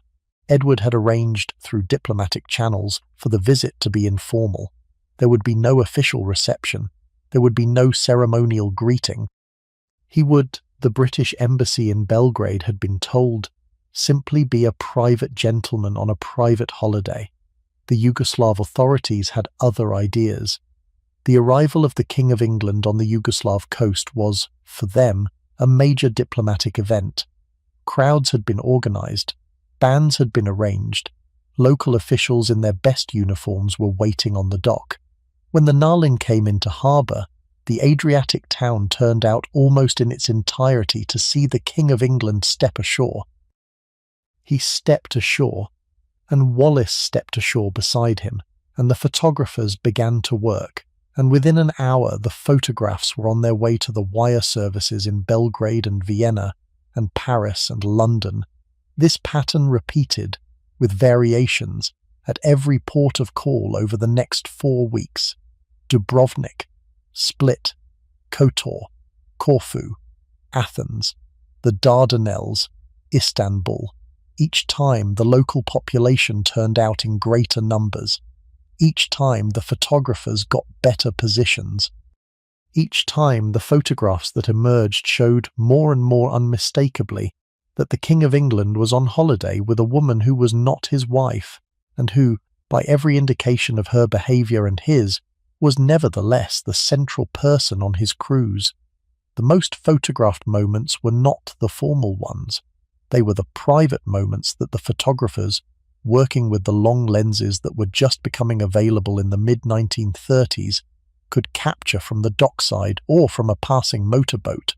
Edward, in shorts and a polo shirt, helping Wallace into a launch.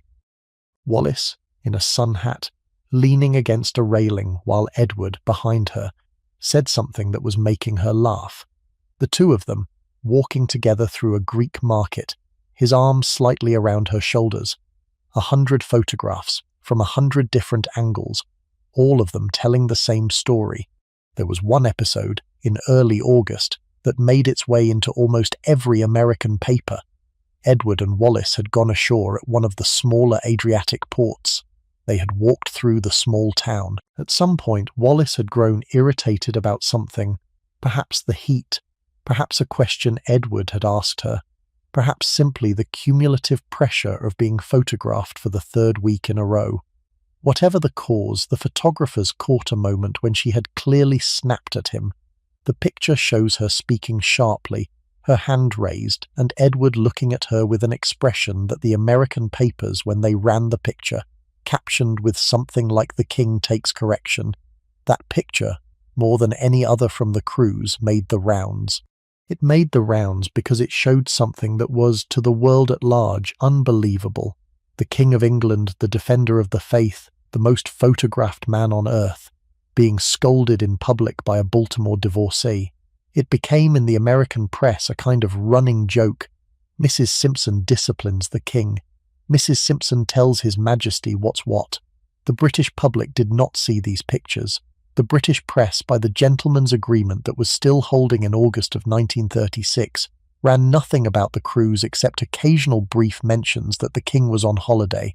But the photographs and the stories were everywhere else, and a certain proportion of the British public, those who travelled, those who had relatives abroad, those who had access to American magazines through the better London bookshops, were beginning to know, when the Narlin returned to harbour at the end of August, the shape of the autumn was already being set. Edward returned to his official duties as king. Wallace returned to London. The senior officials of the British state, who had spent the previous month in increasingly worried meetings about the implications of what was now unmistakably visible in every newspaper outside Britain, began to prepare for what they could see was coming. The Narlin sailed from Yugoslavia, down the Dalmatian coast, through the Greek islands, into the eastern Mediterranean. The route was supposed to be informal. It was not. At every port, crowds gathered to see the King of England on holiday. At every appearance, photographers were there to record him. And what they recorded, in photograph after photograph after photograph, was not the King of England on holiday with friends. It was the King of England on holiday with a woman, the same woman, photographed beside him in casual clothes, in swimwear, in restaurants, in markets, in every setting where two people who are visibly together would be photographed. The American press carried it. The American press carried it on the front page every day for weeks. The headlines were not subtle. King's romance with Mrs. Simpson. King and Mrs. Simpson stroll through Yugoslav village. King's American friend joins royal cruise. The photographs, dozens and dozens of them, showed exactly what had been an open secret in London for 2 years. The French press carried it. The German press carried it. The Italian press carried it. The British press, by an extraordinary gentleman's agreement among the press barons, carried nothing. This is one of the most remarkable features of the entire crisis, and it deserves a moment. The press barons of 1936, principally Lord Beaverbrook, who owned the Express, and Lord Rothermere, who owned the Mail, had agreed informally among themselves that the King's relationship with Mrs. Simpson would not be reported in the British press. They had agreed this for a mixture of reasons: personal loyalty to the King, in some cases, a sense of the dignity of the throne, a worry about what the public reaction would be if the story broke, a genuine old-fashioned belief that there were some matters that simply ought not to be reported.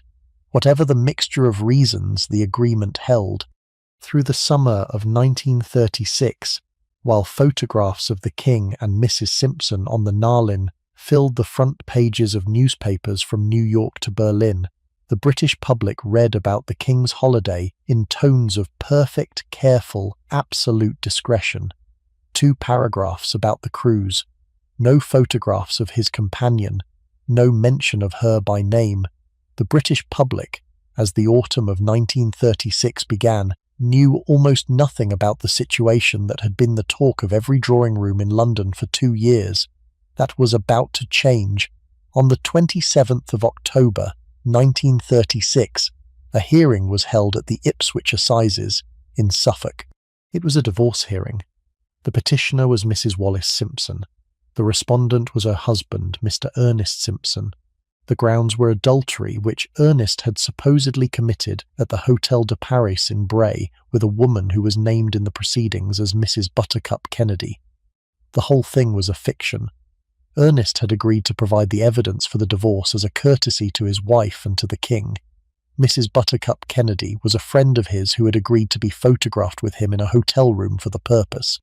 The hearing, held at a quiet provincial assize court, chosen specifically because it was off the radar of the London press, lasted about 20 minutes. The decree nisi, the preliminary order of divorce, was granted. The decree absolute, which would actually finalise the divorce, would follow in 6 months, in late April of 1937.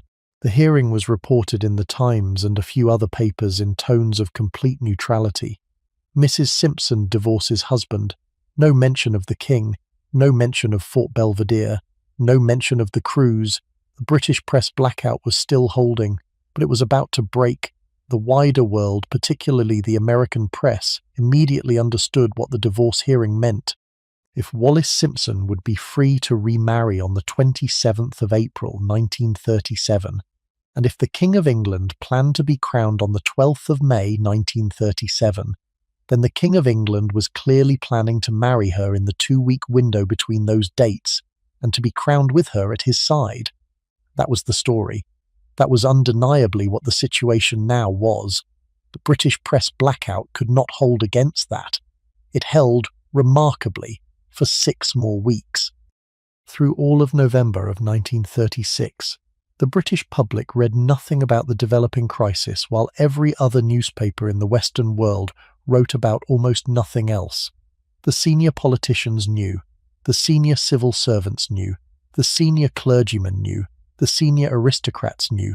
The British public, going about its November business, did not behind the scenes, however. The senior figures of the state were having the most consequential series of conversations in modern British political history. The Prime Minister, Stanley Baldwin, had requested an audience with the King on the 16th of November. The audience took place at Buckingham Palace.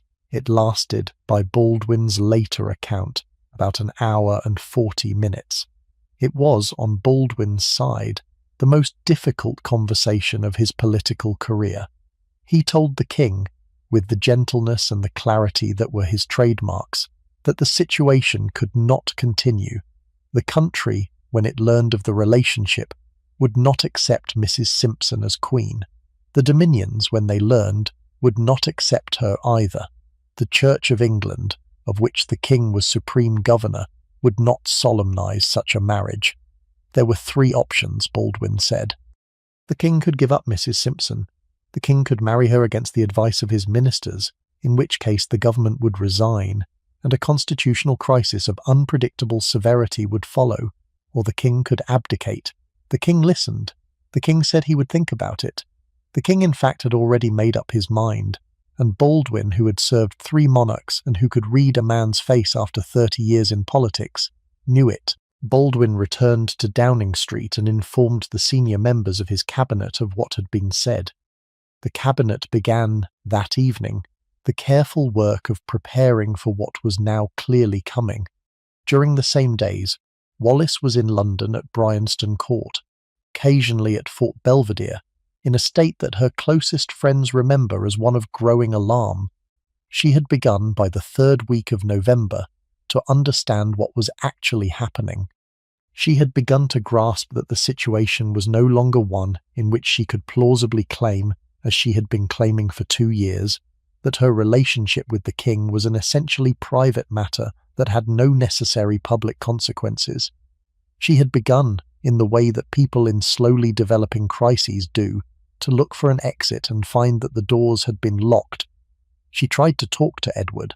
She tried, in the long evening conversations at the fort, to suggest that perhaps they should reconsider, that perhaps marriage was not, after all, the right outcome, that perhaps the relationship could continue in some less formal way.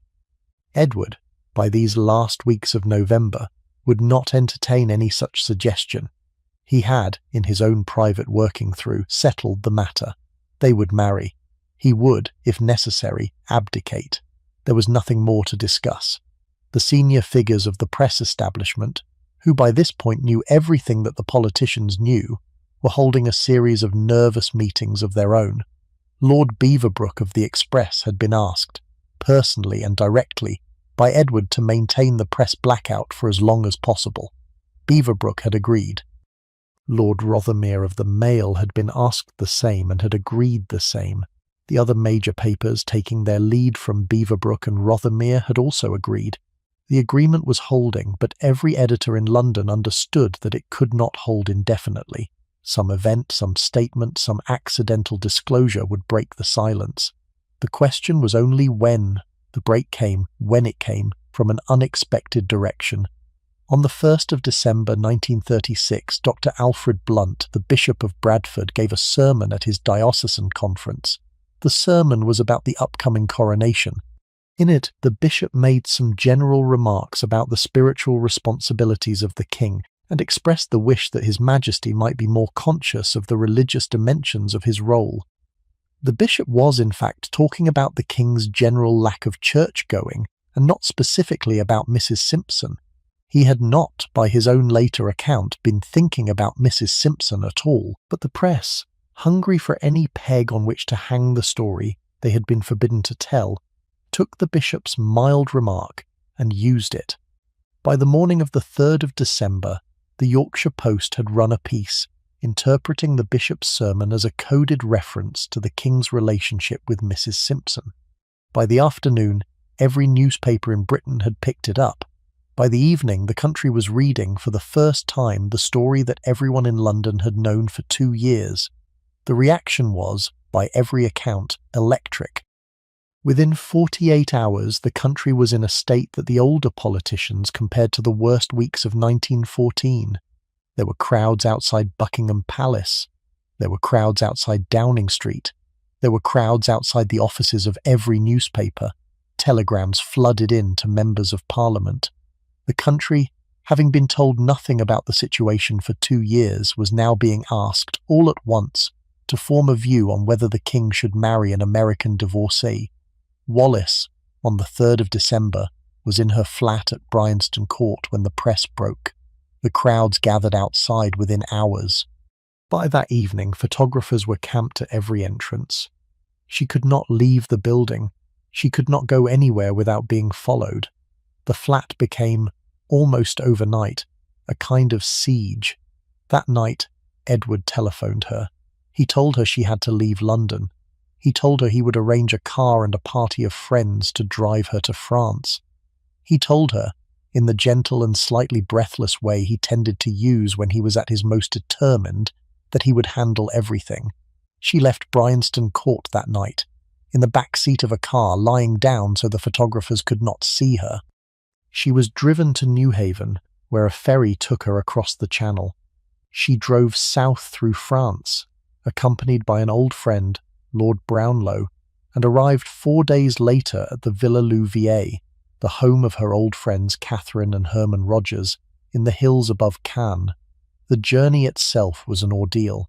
Lord Brownlow, the friend Edward had asked to accompany Wallis, was a steady, decent, slightly lugubrious man who had been completely unprepared for the role he was now playing. He was driving a woman he barely knew in a borrowed car through the dark roads of northern France in early December, with a press pack behind them that had picked up their trail at Dieppe, and that was now, in considerable numbers, in pursuit. They drove through the night.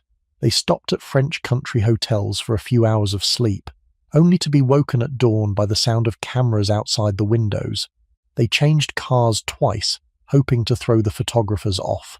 They did not entirely succeed. By the time they reached the south of France, they had been pursued, photographed, and shouted at across nearly 700 miles of French roads. Louviers, when they arrived, was a refuge. The Rogerses had been preparing for Wallis's arrival since the evening of the 3rd, when Edward had telephoned Herman from Fort Belvedere to ask whether his old friends would take her in. They had said yes immediately, of course. They had also, in the days before her arrival, arranged for the gates of the property to be reinforced, and for a small group of local police to be stationed at the entrance to keep the journalists out. The villa itself, perched on the hillside above Cannes with its views over the Mediterranean, was a place that, in normal times, was peaceful. In December of 1936, it became the operational headquarters of a woman trying, against the determination of the King of England, to retreat from a situation that was about to consume both of them. She arrived exhausted. The Rogerses settled her in. She slept, by Catherine's later account, for nearly 12 hours. When she woke, the calls from London began. Edward telephoned every few hours over the days of the 4th, 5th, 6th and 7th of December. The calls lasted, sometimes for 90 minutes. They were heard, partially, by anyone in the villa who happened to walk past the room where Wallis was speaking. What the witnesses at Louviers always said they heard, and what the few surviving documentary fragments tend to confirm, was this. Wallis, on her side of the calls, was begging Edward not to abdicate. She was telling him, in the clear, focused voice that her friends recognized that there had to be another way, that he should consult more people, that he should think about the family, that he should think about the country, that he should above all not make a decision he would spend the rest of his life regretting. Edward, on his side, was implacable. The accounts of the people who could hear his voice through the receiver describe a man who had, by this point, made up his mind so completely that no argument could move him. He did not hear her objections. He did not engage with her alternatives. He simply, in tone after tone, returned to the same fixed point. He would not stay on the throne without her. He would not consider compromise. He would not entertain the possibility that he might continue as king and conduct a relationship with her in some less formal way. The choice was binary, marriage or abdication. He was choosing abdication. The decision was made. Wallis, by the morning of the 7th, had begun to understand that she was not going to be able to change his mind by argument. She made one final attempt by a different route. She drafted, with Lord Brownlow's help, a public statement. She stayed at Louviers for the rest of December. She did not see Edward again until after the abdication. The most consequential decision of his life, and of hers, was made in their separate locations, communicating only by telephone, while half the world watched. I want to spend some time on this period, the first 10 days of December 1936, because it is the heart of the whole story, and because almost nothing about the popular version of it is correct. The popular version says that Wallis, having captured the king, refused to release him, that she insisted on marriage, that she was willing to see him give up the throne so long as she could have him. The actual record says something quite different. What Wallis did from the moment she arrived at Louviers was tell Edward to stay on the throne. She told him on the telephone repeatedly, in calls that lasted hours, and that the household at Louviers could not help overhearing. She told him that he must not give up his throne for her. She told him that they could continue, somehow, after his coronation, as they had before. She told him that if necessary she would withdraw entirely, would disappear from his life, would do whatever was needed to allow him to remain king. On the 7th of December, she went further. She issued, from Louviers, a public statement. It was distributed to the press through Lord Brownlow. It said, in language that was carefully drafted but clearly her own intention, that she had been willing throughout the previous weeks, and remained willing, to withdraw from a situation that had become both unhappy and untenable. The statement was real. The willingness was real. By every account of the people at Louviers in those days, including the testimony of Herman Rogers, who knew her better than almost anyone, she was not pretending. She was genuinely trying to find a way out. Edward refused. He refused in a series of telephone conversations during the 2nd week of December that the people at Fort Belvedere, who could hear his side of them, found almost unbearable to witness. He told her he would not stay on the throne without her. He told her that if she withdrew, he would abdicate anyway. He told her, in language that has been variously reported, that there was no version of his life that did not include her, and that if the choice was between the throne and her, the choice was already made.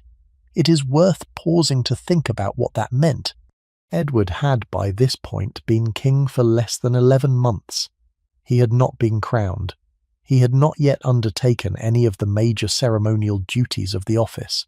He was, technically and legally, still in the early phase of his reign, and he was telling the woman he loved that he would give all of it up rather than lose her. Whether that was love or obsession or some combination of the two, the historians will continue to argue about, but it was not, by the documentary record, what Wallis wanted. What Wallis wanted, in those December days, was to find a way to make the situation survivable for both of them. What Edward wanted was a single, total, irrevocable solution. He wanted to abdicate. There was, in the early days of December, one last attempt to avoid it. Edward proposed, through his prime minister, what was called a morganatic marriage. A morganatic marriage was a marriage in which the wife of the king did not become queen, and any children did not inherit the throne. It was a continental European concept, used occasionally by Habsburg and Hohenzollern princes who had married women considered beneath them.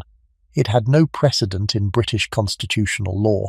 It would have required an Act of Parliament, and it would have required the agreement, again, of every Dominion government.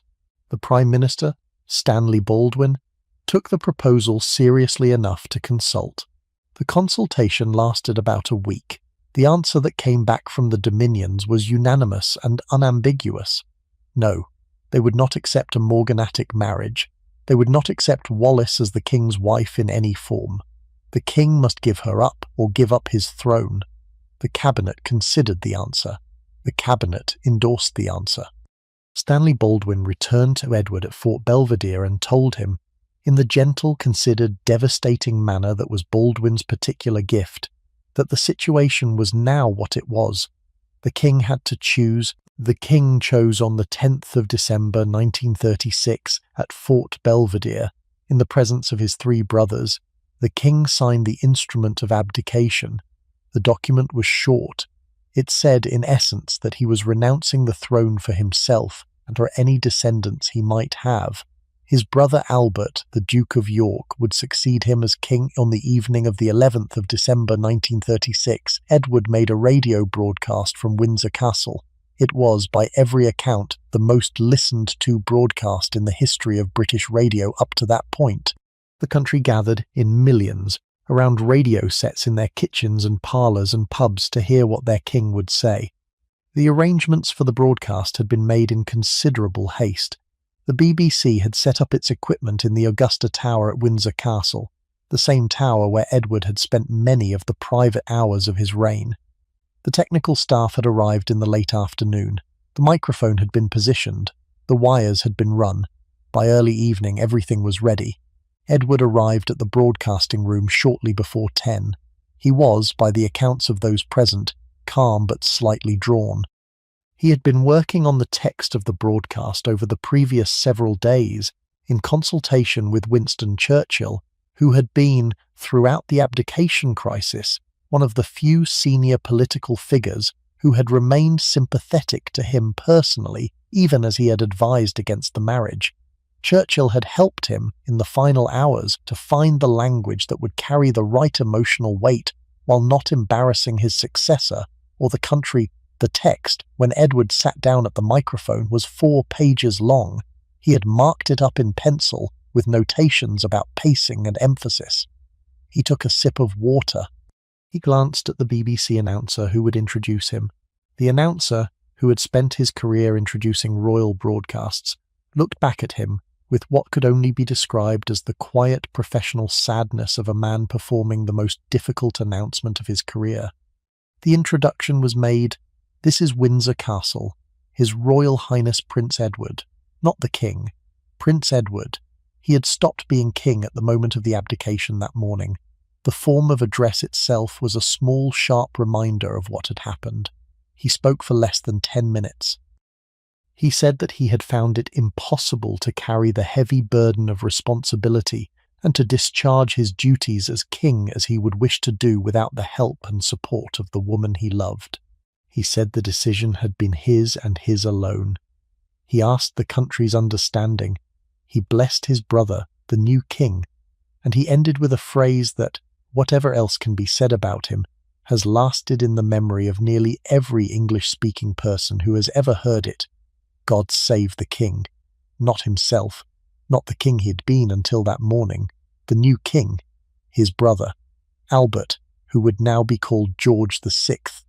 The broadcast ended. The country, listening, did not quite know what to do. Some people wept. Some people went out to find a drink.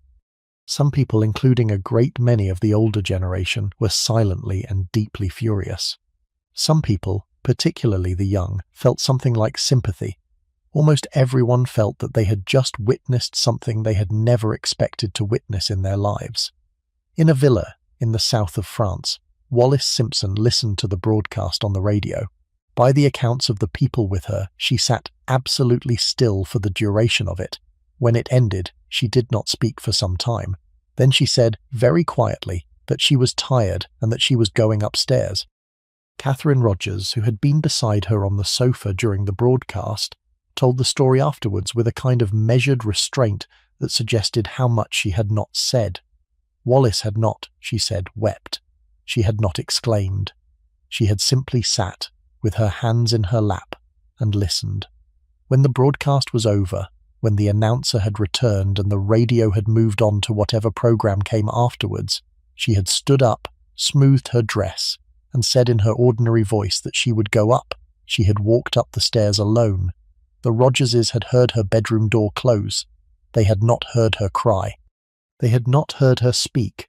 They had heard, after a while, the sounds of her preparing for bed. In the morning, when she came down for breakfast, she was, by Catherine's account, exactly as she had been the day before, composed, polite, asking after the household plans for the day. The mask of competent self-control that she had worn for most of her adult life was firmly back in place, and it would, with a few brief lapses, remain there for the rest of her life. What she had felt during those private hours upstairs, on the night the King of England gave up his throne for her, no one ever fully knew. She did not write about it. She did not speak about it. Whatever the broadcast had meant to her, in the privacy of her own response to hearing the man she loved tell the world that he loved her, she kept to herself. The following morning, the man who had been King Edward VIII left Windsor Castle in the back seat of a car. He was driven to Portsmouth, where a destroyer of the Royal Navy carried him across the Channel to France. He arrived at the Austrian estate of friends, where he would remain through the winter and spring of 1937, while the divorce became absolute and the arrangements for his marriage to Wallis were quietly made. Edward and Wallis were now a former king and a soon-to-be divorcee, separated by the entire length of Europe, planning a wedding that the British royal family had already decided would not be attended by any of them. That is exactly where we are going next.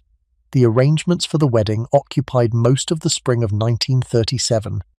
Wallis, at Louviers in the south of France, was the centre of a household that included, at various points, her old friends, the Rogerses, her Aunt Bessie Merriman, who had travelled out from America, a staff, and an increasingly large detachment of British and French security personnel, sent to keep journalists and curiosity seekers away from the gates. Those months at Louviers were strange ones. Wallis, by some accounts, suffered through them in a state of barely contained anxiety. She had no fixed programme. She could not see Edward. She could not return to England, where she would have been mobbed by photographers and reviled by a press that had now turned firmly against her. She could not return to America, where her presence would have created a different kind of circus. She was stuck in a beautiful villa in the south of France, waiting for the slow legal mechanism of her divorce from Ernest to grind through to its conclusion. She filled the days with letter writing. She wrote to her Aunt Bessie. She wrote to old American friends. She wrote, with increasing frequency, to Edward, who wrote back to her every day, sometimes twice a day, in long, slightly hectic letters that the postman of Cannes and of the Austrian estate came to recognize as a regular fixture of their delivery routes. The letters, which have partially survived, are revealing of where each of them stood by January and February of 1937. Edward's are full of plans. He was thinking, even at this early stage, about the role he wanted to play in European public life as a former king. He was already drafting, in his head, the speeches he would give. He was already imagining, in considerable detail, the houses they would live in. Wallis's letters are quieter. She is, in those letters, not making plans. She is asking how Edward is. She is reporting on her own daily activities. She is writing in the way that a person writes when they are still working through what has happened to them, about the things, the weather, the visitors, the bird she had seen in the garden. She also, during these months, gave a small number of interviews to selected journalists who had been carefully vetted by Lord Brownlow. The interviews were intended to soften her public image. They were not entirely successful. The American journalists, in particular, found her articulate but slightly distant, polished but somehow unreachable, a subject who answered the questions accurately without ever quite letting the interviewer see who she actually was. Edward in Austria was less constrained. He gave dinners, he travelled, he received visitors. He was, by every account of those who saw him during these months, almost manically focused on the future, almost completely unwilling to look back. The abdication was, in his telling, the right decision, the only decision, the decision he had made and would not unmake. The country had failed to accept his choice. He had therefore been forced to make a different choice. The matter was settled. The two of them were reunited, finally, at the Château de Cande in early May. The reunion was, by the few accounts that have survived, emotional. Edward had not seen Wallis for nearly 5 months. He had been telephoning her, writing to her, dreaming about her, and not seeing her for what was, in the rhythm of their relationship, an extraordinarily long absence. When he finally arrived at the chateau, he greeted her with a kind of restrained warmth that suggested, to the few witnesses present, that he had been holding himself in check for the entire journey from Austria. The weeks at Candé before the wedding were a period of careful, slightly anxious preparation. The press were excluded from the grounds, but they were everywhere in the surrounding villages. Every detail of the wedding arrangements was being worked out under conditions of considerable secrecy. The dressmaker for Wallis's wedding gown, the American designer Mainbocher, had to be smuggled in and out of the chateau with the kind of secrecy that, in other circumstances, would have been used for a state visit by a foreign head of government. The staff at the chateau were sworn to silence. The gardener, the housekeeper, the cook, all of them understood that what was happening at the chateau in the spring of 1937 was both extraordinary and confidential. Wallis spent the days writing letters, fitting dresses, walking in the gardens with Edward, and trying, in the brief private moments they had, to begin the slow work of figuring out who they were going to be to each other now that the great crisis was over and the long, ordinary marriage was about to begin. Edward, until the late spring, was at Schloss Enzisfeld, the Austrian castle of his old friend Baron Eugen de Rothschild and his wife Kitty. He had been told, very firmly, by his brother the new king and by the Prime Minister, that he was not welcome to return to Britain until after the wedding had been quietly disposed of and the public attention had moved on. He chafed at this. He had not, in his planning of the abdication, fully grasped that abdication would mean exile. He had imagined, in some fuzzy way, that he would settle in some quiet corner of England, that he and Wallis would live a kind of country gentleman's life, that the family would eventually warm to her, that the whole thing would settle. The family had no intention of letting it settle. Queen Mary, the Dowager Queen, the formidable mother of 2 kings, had taken the abdication harder than almost anyone. She regarded what her eldest son had done as a personal and constitutional betrayal of the most serious kind. She had not approved of Wallis when Edward was prince. She did not approve of her now. She had, in her view, lost a son to a woman who was not worthy of him, and she was not prepared to pretend otherwise. The new king, George VI, who had been Albert until the moment his brother abdicated, was a different kind of man. He was shy. He suffered from a stammer that he had spent his adult life trying to overcome. He had not wanted the throne. He had not been prepared for it. He was, in the spring of 1937, a man who had been thrown into the most demanding job in British public life with no warning, and he was very quietly terrified. What George VI felt about his older brother in the spring of 1937 was a complicated mixture of love, resentment, fear, and slow-burning anger.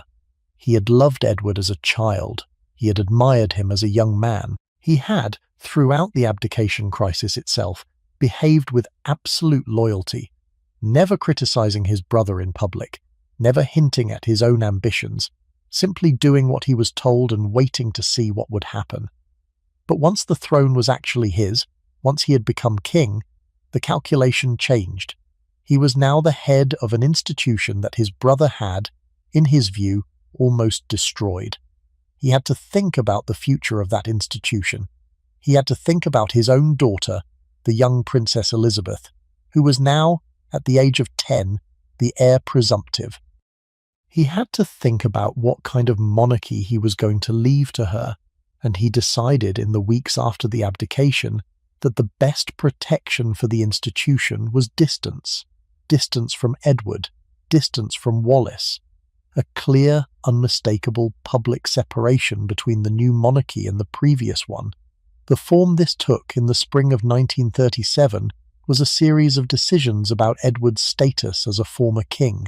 There would be a title for him. He would be made Duke of Windsor. There would be an income settled in private discussions between the two brothers and their respective lawyers. There would be conditions about where he could live and when he could visit Britain. And there would be one decision made at the very last moment that would poison the relationship between Edward and his family for the rest of his life. The decision concerned the legal style of his future wife. Edward, when he became Duke of Windsor, was restored by letters patent to the style of His Royal Highness. This was the style that, as a former king, he had effectively kept. By every assumption of British constitutional and royal practice, his wife, when he married, would automatically share that style. She would be Her Royal Highness the Duchess of Windsor. In the late spring of 1937, just before the wedding, the new king issued letters patent on the advice of the Prime Minister. The letters patent specifically excluded Edward's wife from sharing his royal style. She would be the Duchess of Windsor. She would not be Her Royal Highness. She would be, in the legal phrasing of the document, the only wife of a British duke in history not entitled to her husband's rank. The decision was made for reasons that the government and the new king felt were sound. They worried that if Wallace were granted the style of Royal Highness, she could not afterwards be deprived of it, and that any future divorce would create a Royal Highness in circumstances even more embarrassing than her current ones. They worried about the precedent. They worried about what the dominions, which had to be consulted on every detail, would tolerate. Edward, when he heard about the decision, was incandescent. He was, by every account of those around him, more deeply wounded by this than by any other aspect of the abdication. The throne he had, in his own mind, willingly given up. The exile he had accepted. The family's coldness toward Wallace he had, more or less, expected. But this legal decision about 3 letters of style struck him as a deliberate, calculated, personal cruelty. He fought it for the rest of his life. He insisted that his staff address Wallace as Your Royal Highness in private. He took every formal title for himself with the explicit understanding that his wife had been deliberately and personally denied the matching one. He raged in letters to his brother, in conversations with friends, in interviews late in his life about the decision. He never accepted it. He never forgave it. I think it is worth pausing on why this hurt so much. It was not, I suspect, primarily about the title itself, although Edward was certainly conscious of titles. It was about what the title meant. A Royal Highness was, by definition, family. A Royal Highness was, by definition, received at court. A Royal Highness was, by definition, treated with the formal respect that the British royal family extended to its own members. To deny Wallace the style was to declare, in the most permanent, legally enforceable way, that she was not family, would not be received, would not be treated as one of them. It was a permanent constitutional rebuke. Edward read it, correctly, as such, and from the moment he understood what the letters patent said, he never again trusted his family. He spent the rest of his life, more than 35 years, in a quiet, slow, simmering grievance about it. The wedding itself was held on the 3rd of June 1937 at the Château de Candé, a small castle in the Loire Valley, owned by the French-American businessman Charles Bedaux, who had offered it for the occasion. The date was chosen by Edward with deliberate sentimentality. It was the birthday of his late father, George V, the king, who had so often told him that he was not living up to expectations. There was a melancholy edge to the choice that not everyone caught at the time. The wedding party was small. About 20 guests, a few close friends of Edward's, a few of Wallace's old American friends, including Herman and Catherine Rogers, Wallace's Aunt Bessie Merriman, who had travelled out from Washington and who, in the absence of Wallace's mother, who had died in 1929, gave the bride away. No member of the royal family attended. Not Edward's mother, not his sister, not any of his 3 brothers. The new king had forbidden any of them to be present. Letters were sent, telegrams were exchanged, but the family stayed away. The Church of England declined to provide an officiant.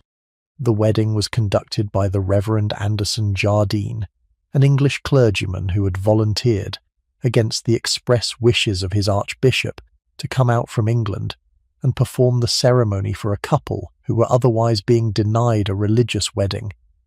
The morning of the 3rd of June was warm and bright.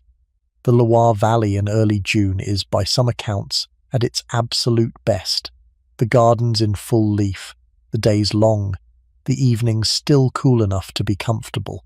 The chateau itself, set in its park, had been decorated with simple white flowers from the local nurseries. There was no extravagance. There was no ostentation. The mood throughout the morning was quiet and slightly tense.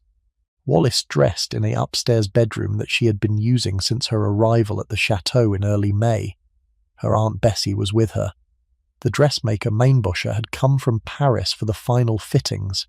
Edward, in the room across the hall, was being dressed by his valet. He wore morning dress. He carried in his pocket a copy of the prayer book that Jardine had brought with him from England. He had asked Jardine the previous evening whether the form of the service could be modified slightly to accommodate the unusual circumstances. Jardine had refused. The service, he had said, would be performed as it was set out in the Book of Common Prayer, with no modifications. Edward had not pressed the point. The ceremony itself was held in the music room of the chateau, which had been arranged with rows of chairs and a temporary altar at one end. Jardine conducted the service with the kind of quiet professional dignity that the situation required. He read the words. He asked the questions. He pronounced them man and wife. Wallace wore a long dress in a colour that came to be known as Wallace blue, a pale blue-grey that was, the dressmaker Mainboscher said later, designed to match her eyes. Edward wore a morning suit. The ceremony lasted under 20 minutes. There was a reception. There was champagne. The guests danced briefly to a gramophone. There was a wedding lunch afterwards in the main dining room of the chateau. The wedding cake, which had been made by the local pâtissier, was cut by the bride and groom in the traditional manner. Speeches were brief. Bessie Merriman, slightly tearful, made a few remarks about Wallace's mother and what she would have thought of this day. Herman Rogers, the closest male friend Wallace had, gave a toast that emphasized the friendship and the loyalty that, he said, would carry the new couple through whatever came next. Edward, when his turn came to speak, was unexpectedly emotional. He thanked the small group for being there. He thanked them for being, in a moment when so much of what he had been raised to count on had absented itself, the people who had not absented themselves. He looked several times at his wife. He did not, by any account of those present, mention his family. The afternoon was for photographs. The official photographer had been brought in from London. He took, over the next several hours, the series of formal portraits that would, in the days that followed, be released to the world's press as the official record of the wedding. The photographs are, even now, slightly haunting. Wallace, in her pale dress, looks composed but not radiant. Edward, in his morning suit, looks happy in a slightly distracted way. Both of them, in every photograph, carry the small, hard-to-name quality of people who have just been through something they have not yet fully processed. By early evening, the guests had begun to leave. The chairs had been folded away. The wedding cake had been mostly eaten. The staff was beginning the slow work of restoring the music room to its ordinary configuration. Wallace went upstairs to change. Edward, in the drawing room, drank a final glass of champagne with Herman Rogers and discussed, with what was reported as a kind of forced cheerfulness, the plans for the honeymoon That evening, the new Duke and Duchess of Windsor left for a honeymoon in Austria. The world watched. The British royal family was silent. They were now, both of them, exiles. He, voluntarily. She, by the family decision that she would not be received at court. They had each other. But they had, as it turned out, a substantial income from the financial settlement. They had a network of houses and friends across Europe. They had no children, would have no children, were entering the second half of their lives with the question of what, exactly, they would now do with themselves. The answer for the next 35 years was very little, or rather very little of any consequence.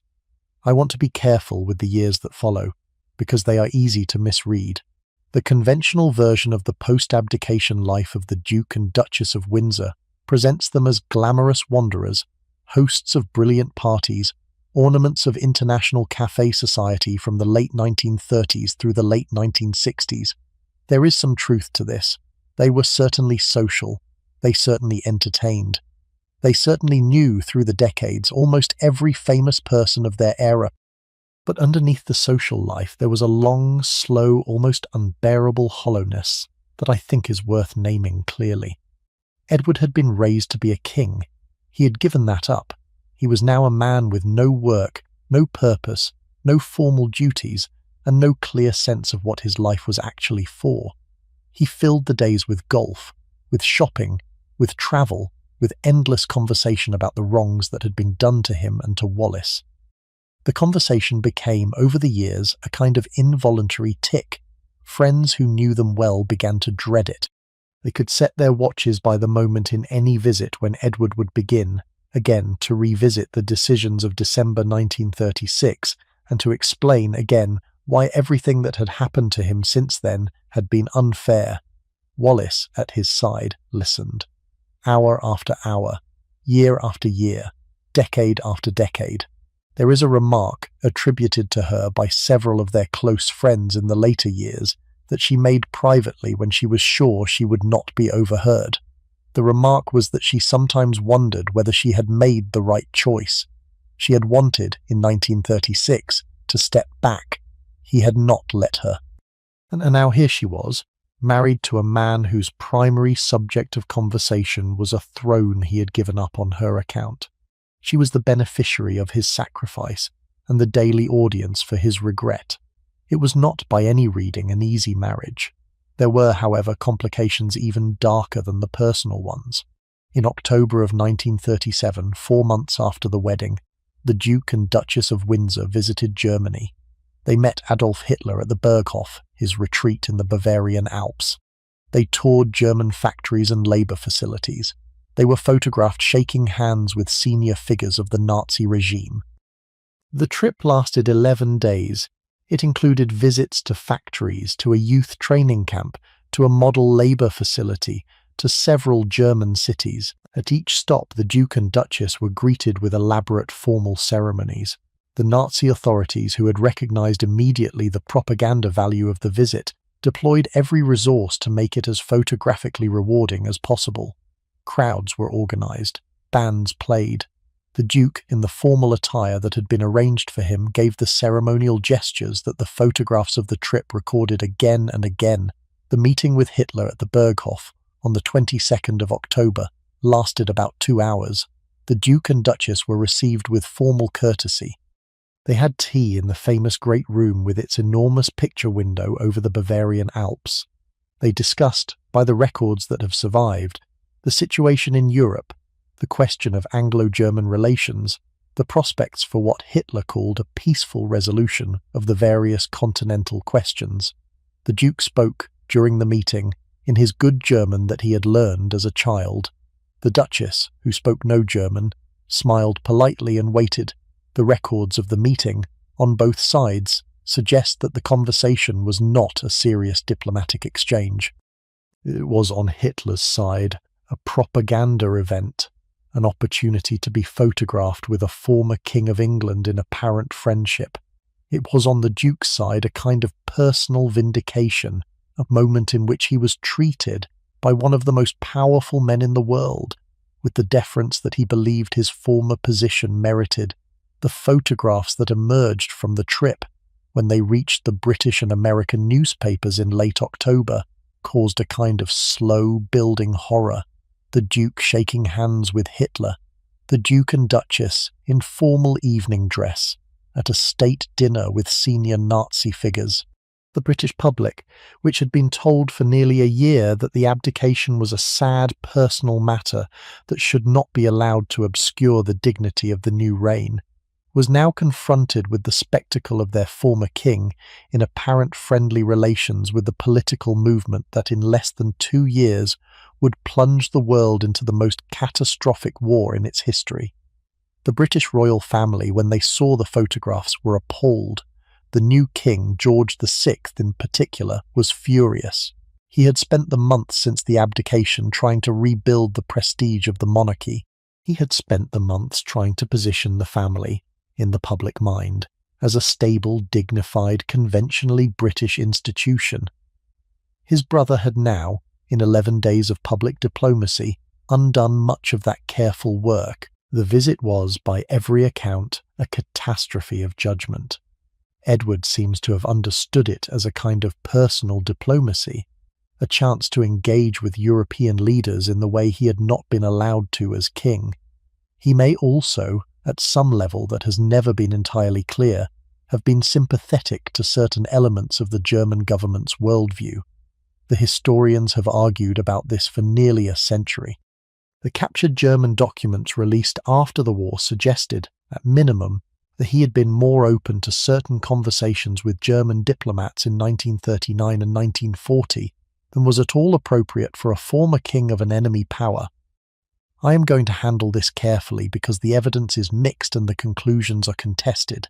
The most charitable reading is that Edward was a foolish, vain, politically naive man who was flattered by Hitler's attention and who, in the years before the war, said and did things that he should not have said and done. The least charitable reading is darker. The truth is probably somewhere between them, and the documentary record even now does not entirely settle the question.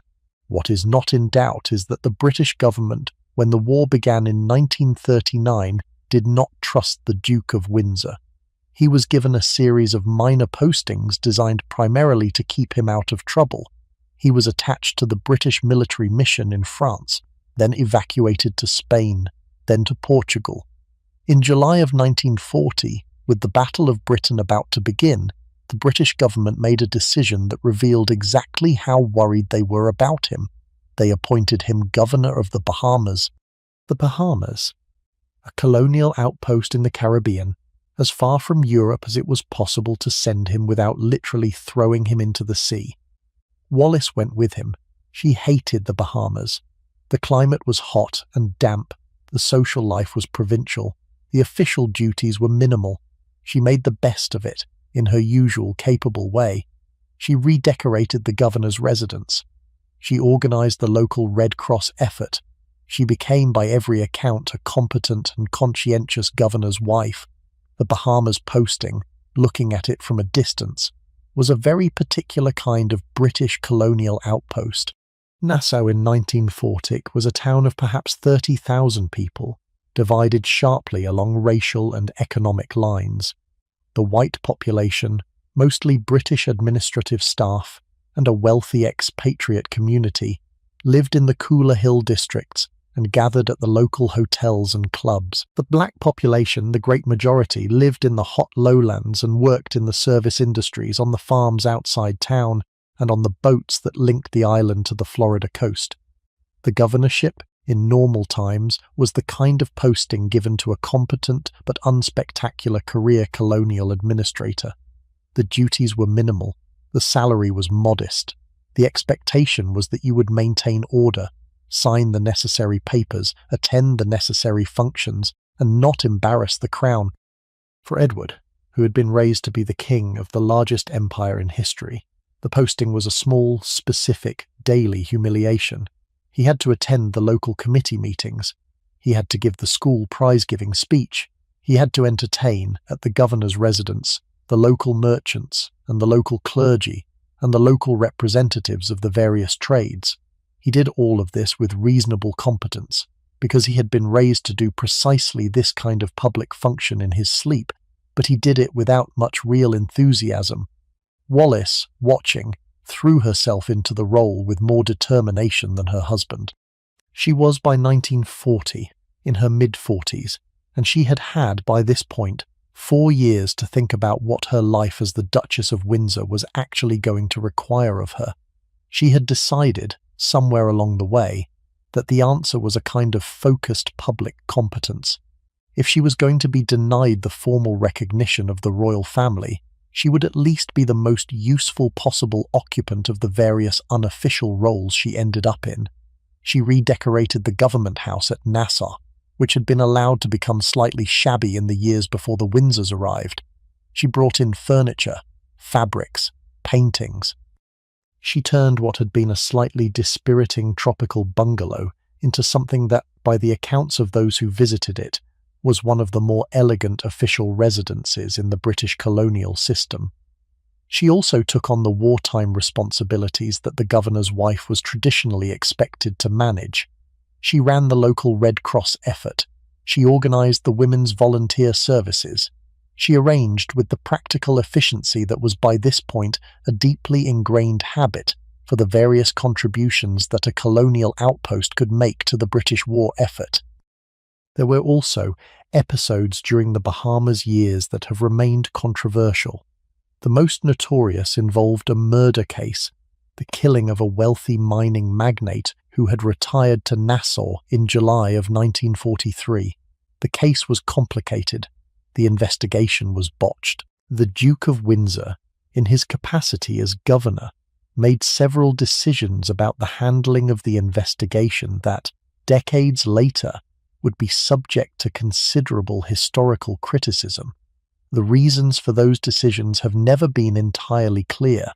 The whole episode left a kind of stain on the Bahamas governorship that no amount of subsequent good behaviour could quite remove.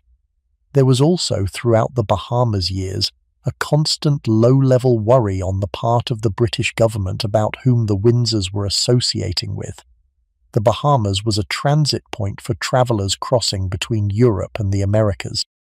The Windsors entertained in their official capacity a stream of visitors from both continents. Some of those visitors had political views or business interests that British intelligence felt were not entirely consistent with the war effort. The files from the relevant agencies, when they were eventually opened, showed a pattern of careful, slightly anxious monitoring of who came and went from Government House and what was said over dinner.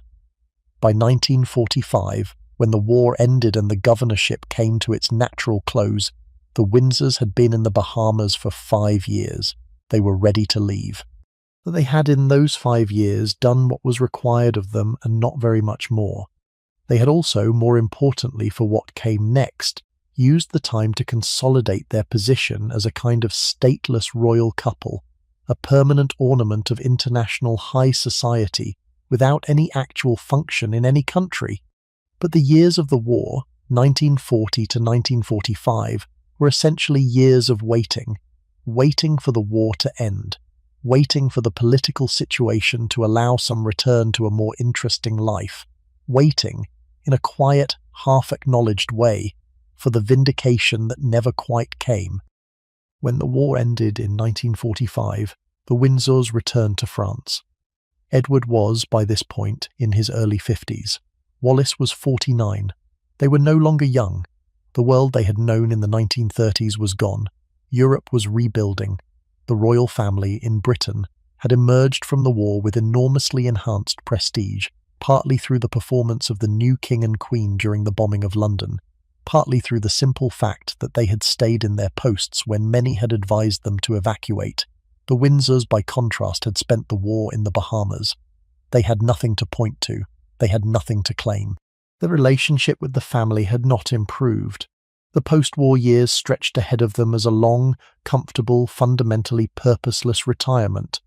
They settled, eventually, in Paris.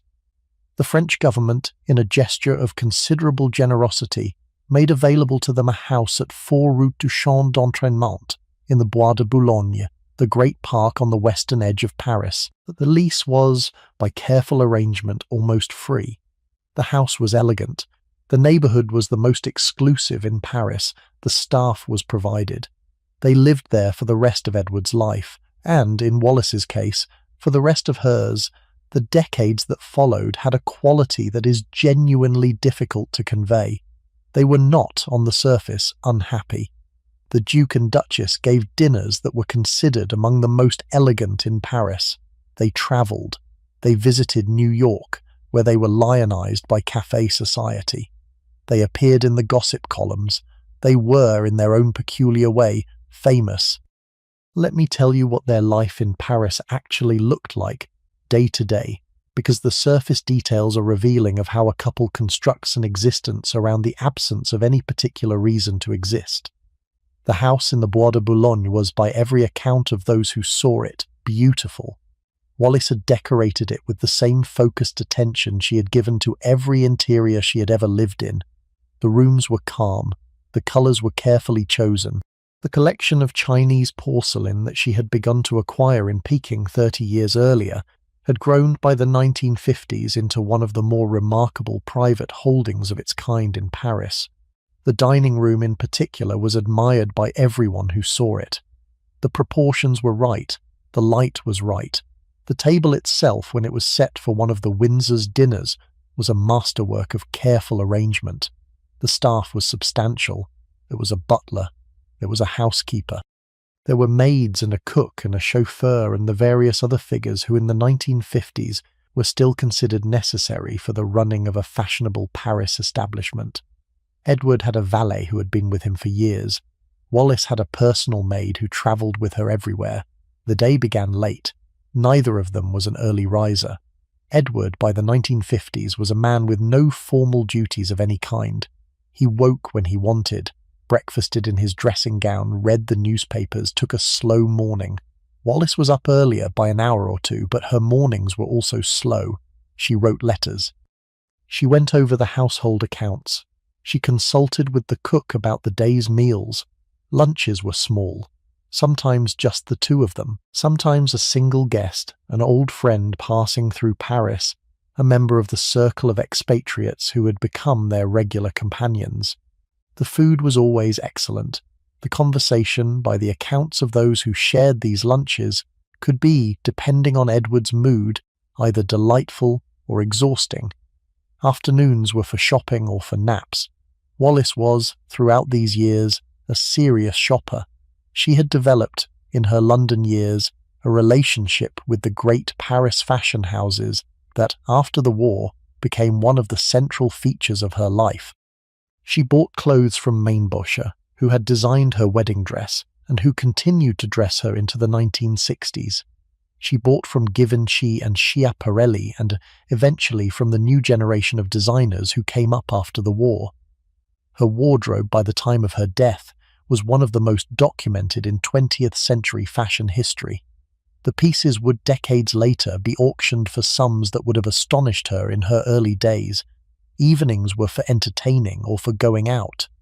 The Windsors gave perhaps 2 formal dinners a month of 12 or 16 people in the dining room of the Bois de Boulogne house. The guest lists were carefully composed. There was always at least one person of real intellectual or artistic substance to keep the conversation interesting.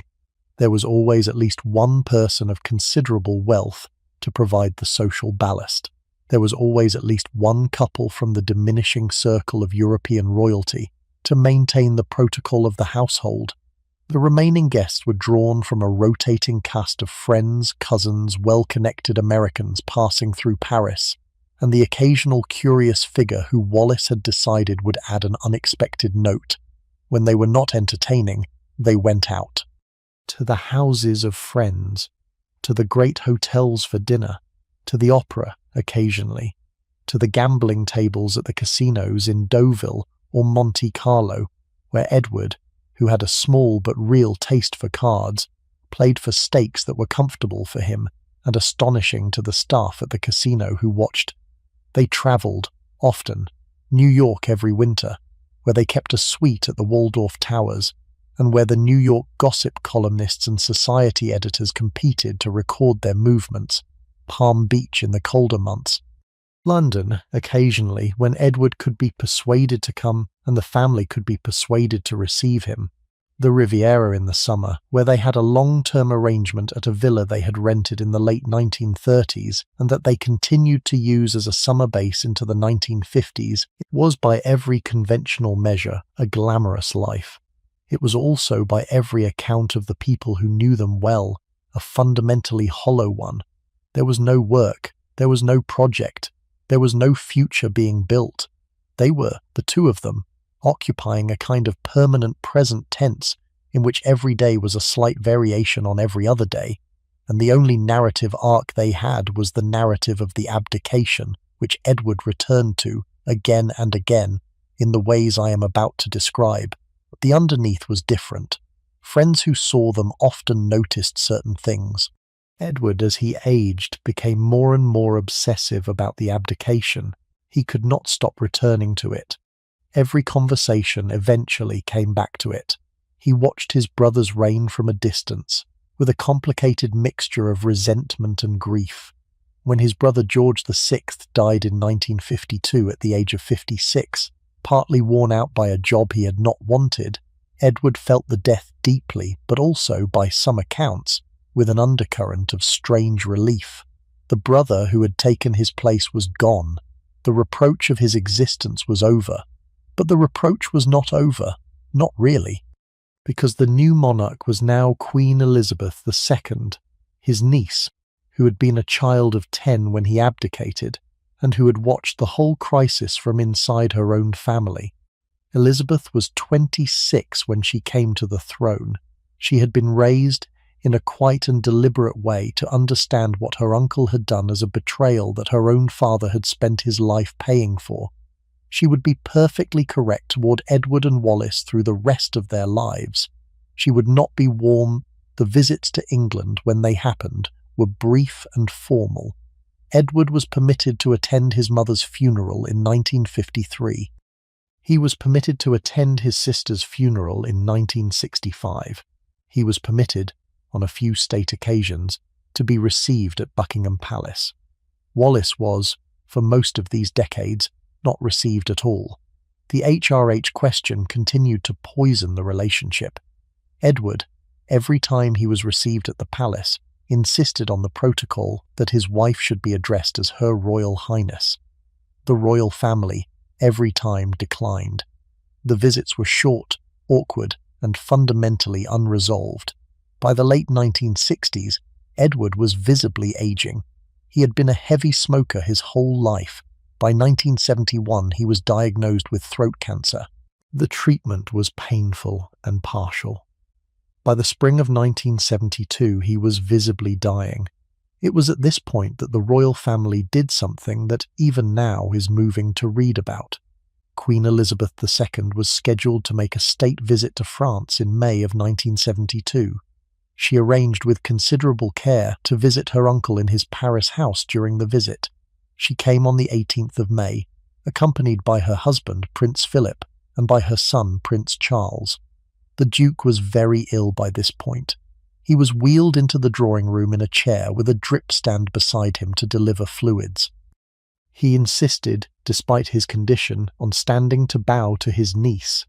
The arrangements for the visit had been made through diplomatic channels with the kind of careful layered protocol that the royal household had developed over centuries to handle exactly this kind of difficult occasion. There were memoranda, there were briefings, there were small disputes about exactly which members of the household would be present and which would not. The Queen's private secretary had insisted that the visit be private, with no press, no photographs, no public statements. The French government had agreed. The Windsor's household had been told to expect the Queen at 4 in the afternoon. The house in the Bois de Boulogne had been prepared with the kind of quiet attention that Wallis brought to every important occasion. The drawing room had been arranged so that Edward could be wheeled in from his bedroom and positioned near the window without too much difficulty. Tea had been ordered, although no one expected very much of it would be drunk. A small fire had been lit. despite the warmth of the May afternoon, because Edward, who was now severely thin, was almost always cold. The Queen's car arrived at the gates a few minutes before 4. She had brought, as Wallis had been told to expect, her husband, Prince Philip, and her son, Prince Charles. They were driven up the small drive. They were greeted at the door by Wallis, who had dressed for the occasion in a simple dark dress, and who was, by every account of those who saw her that day, holding herself together with a kind of tight, focused dignity that the Queen's staff would later describe with considerable respect. Wallis curtsied to the Queen. The Queen kissed her on both cheeks. They went into the drawing room. Edward was there, in his chair, with his drip stand beside him. He had been propped up so that he could see the door. When his niece came into the room, he made his small, terrible effort. He pressed himself up out of the chair. He stood briefly with the help of the chair's arms. He bowed, the small, formal bow of an uncle to a sovereign. He sank back into the chair. The Queen, by the accounts of those present, was visibly moved. She crossed to him. She took his hand. She told him, with the kind of warmth that the formal protocols of these visits do not normally permit, that she was glad to see him. The conversation that followed was, by every account, gentle. The Queen asked about his health. She asked about his treatment. She asked about the people in the household. Edward, who could speak only with effort, answered as best he could. Prince Charles, who had been close to the Duke at certain points in his own life, asked about a project they had once discussed together.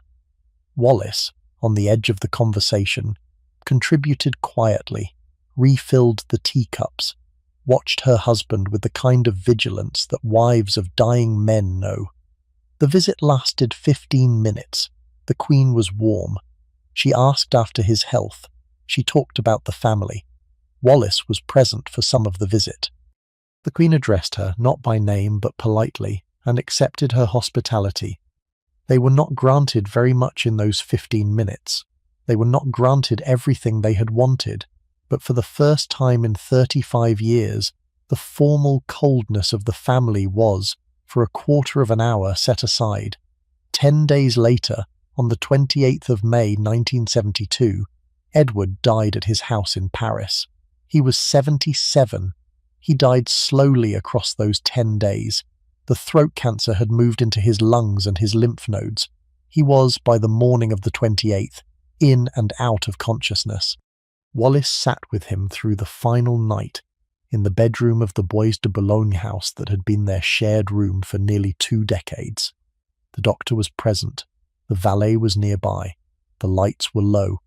Edward, in his last hours, opened his eyes occasionally and looked at her, and she sat with her hand in his, and the small, ordinary intimacy of a married couple at the end of a long life played out in the way it has played out in millions of bedrooms through the centuries. The household, when the death was announced later that morning, performed the small mechanical tasks that the loss of a head of household generates. The doctor signed the papers. The lawyer was telephoned. The Buckingham Palace press office was informed. The arrangements for the body to be flown back to England, which had been planned in considerable detail over the previous several weeks of his decline, were activated. Wallis, in the days that followed, was very still. She wrote a small number of letters in her own hand, to old friends, to her aunt's surviving relatives in America, to Herman and Catherine Rogers's surviving family, who were by this point among the closest connections she still had to the friends of her young womanhood. She received a small number of visitors. She made the necessary decisions about the funeral arrangements in consultation with the British royal household, with the kind of focused efficiency that those who saw her in those days described as somehow more impressive than tears would have been. His body was flown back to England for the funeral. He was given a private service at St. George's Chapel, Windsor, the chapel of the British monarchy. Wallis flew to England in a small RAF plane that had been sent for her at the personal direction of the Queen. She was met at the airport, taken to Buckingham Palace, where she was given a small private suite of rooms for the days of the funeral. It was the first time in nearly 35 years that she had been received by the royal family with anything resembling formal hospitality. She was treated, throughout those days at the palace, with a kind of careful, distant courtesy. The Queen visited her in her rooms.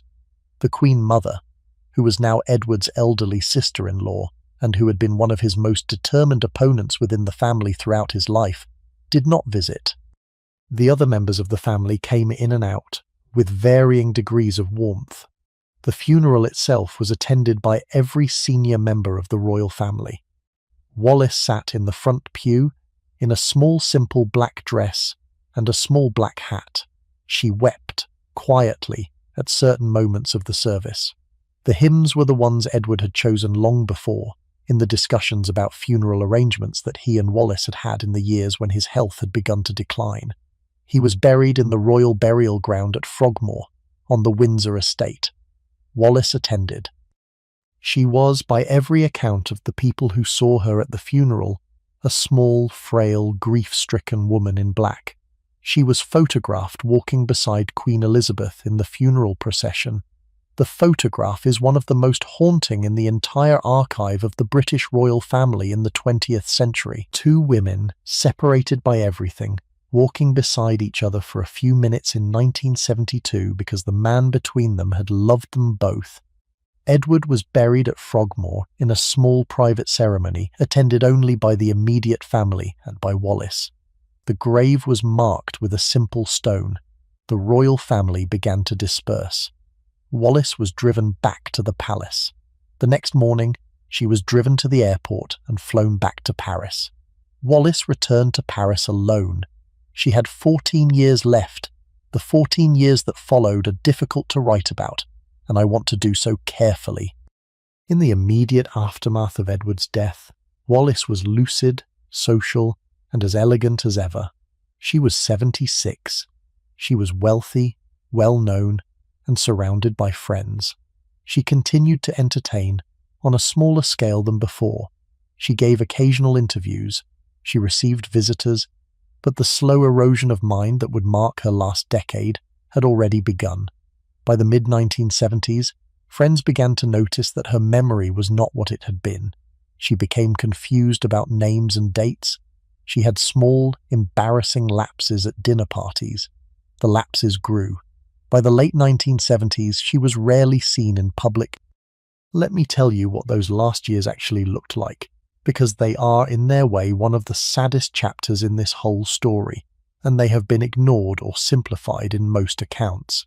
In the immediate years after Edward's death, from 1972 through about 1975, Wallis maintained the surface of her life.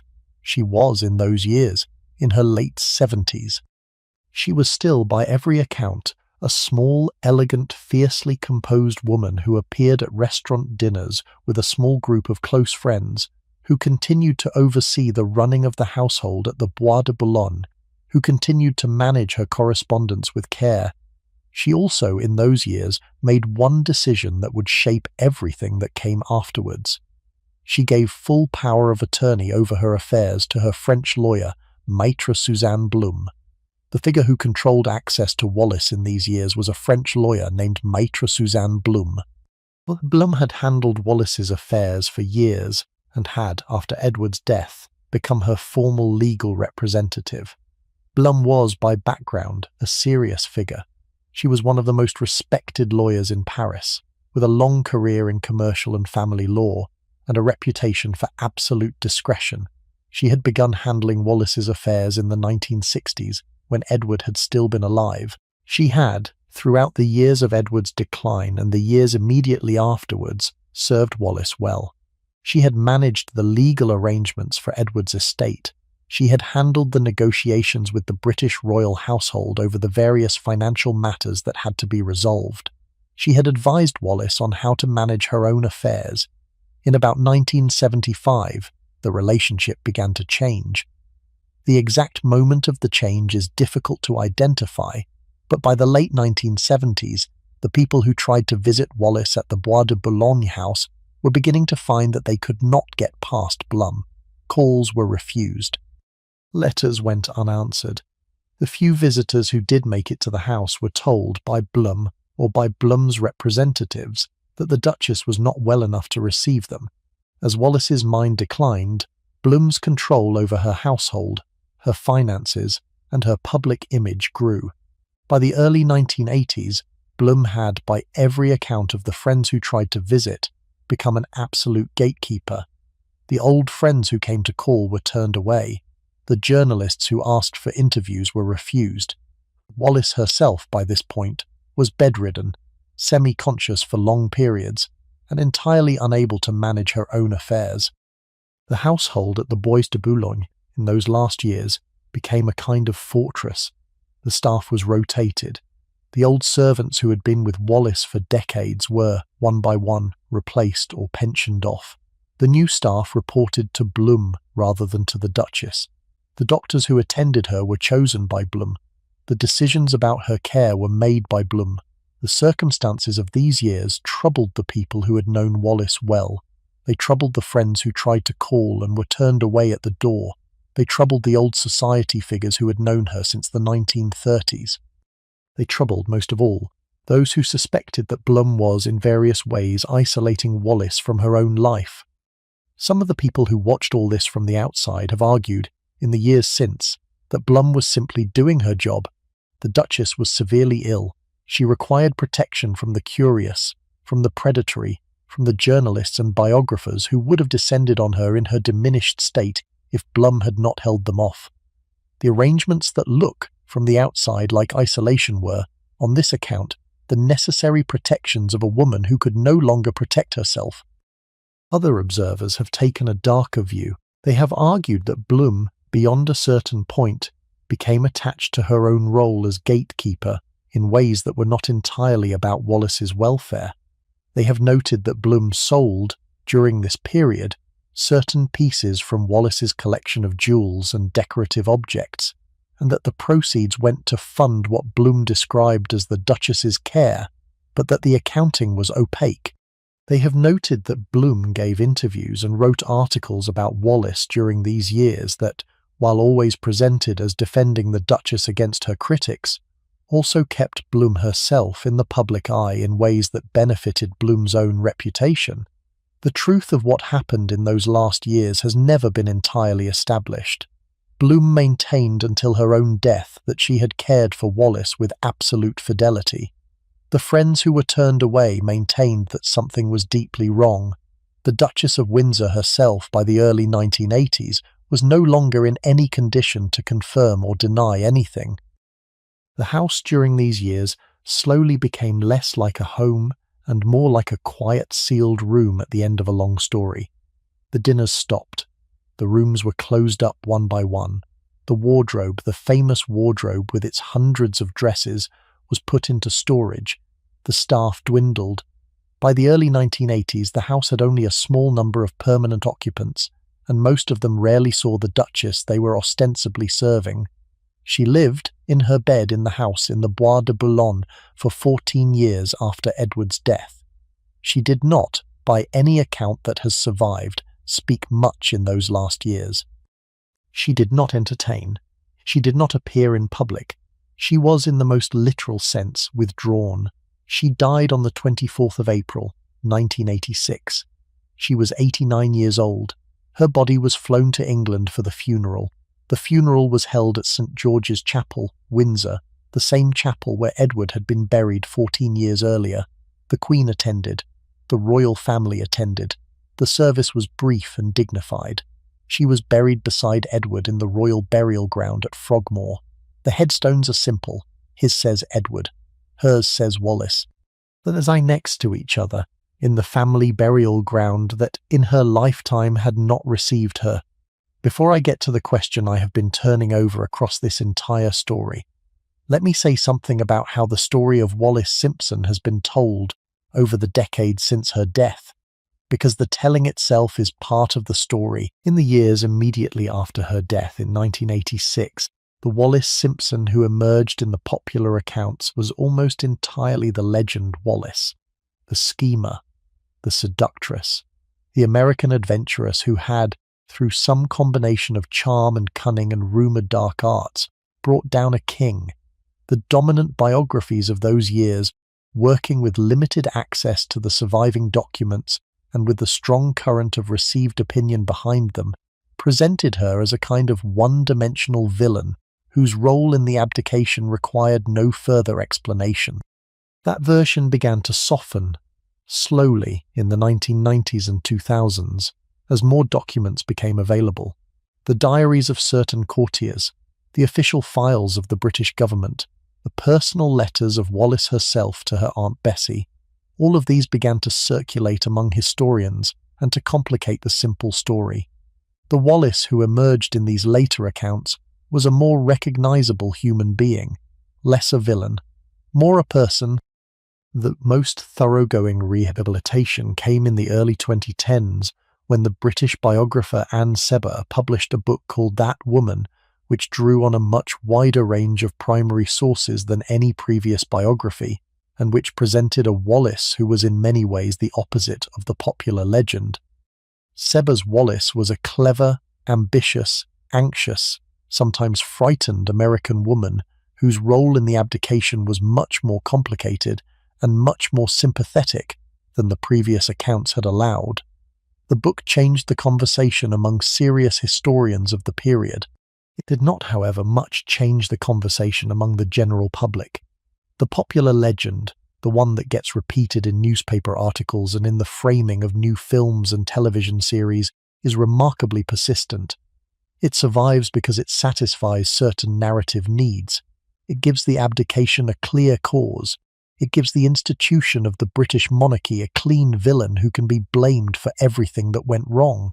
It allows the country even now to maintain the comforting fiction that what happened in 1936 was not a structural problem with how the institution had raised its heir, but a contingent personal disaster that could have been avoided if the wrong woman had simply not crossed the king's path.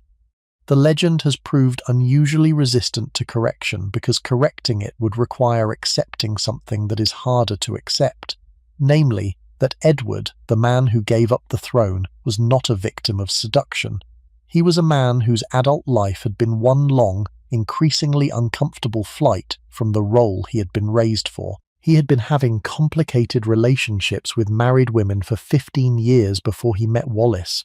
He had been complaining, to anyone who would listen, about the burdens of his future kingship for at least as long. He had been signalling, in 100 small ways, that he was not going to be the king the country expected him to be. Wallis was not the cause of the abdication. Wallis was the occasion for it. Edward, on some level, had been waiting for an excuse to refuse the throne for years. Wallis became, in the end, the excuse he had been waiting for. That is a darker reading of the story, in some ways, than the legend. The legend lets Edward off the hook by treating him as the seduced, the bewitched, the romantic hero whose love for an unworthy woman drove him to a decision he should not have made. The actual record suggests something more uncomfortable. Edward made the decision because, at the deepest level, he wanted to make it. Wallis gave him the cover he needed to make the decision he had been working toward, in his own private psychology, for most of his adult life. This does not absolve Wallis. She knew, by 1936, what she had become to him. She knew that she had become his exit. She could have, with greater self-awareness or greater courage, refused that role. She did not. She allowed herself to be, in her own quiet way, the door he was reaching for. But it also does not make her the villain. A villain causes things to happen. Wallis, in this reading, did not cause anything.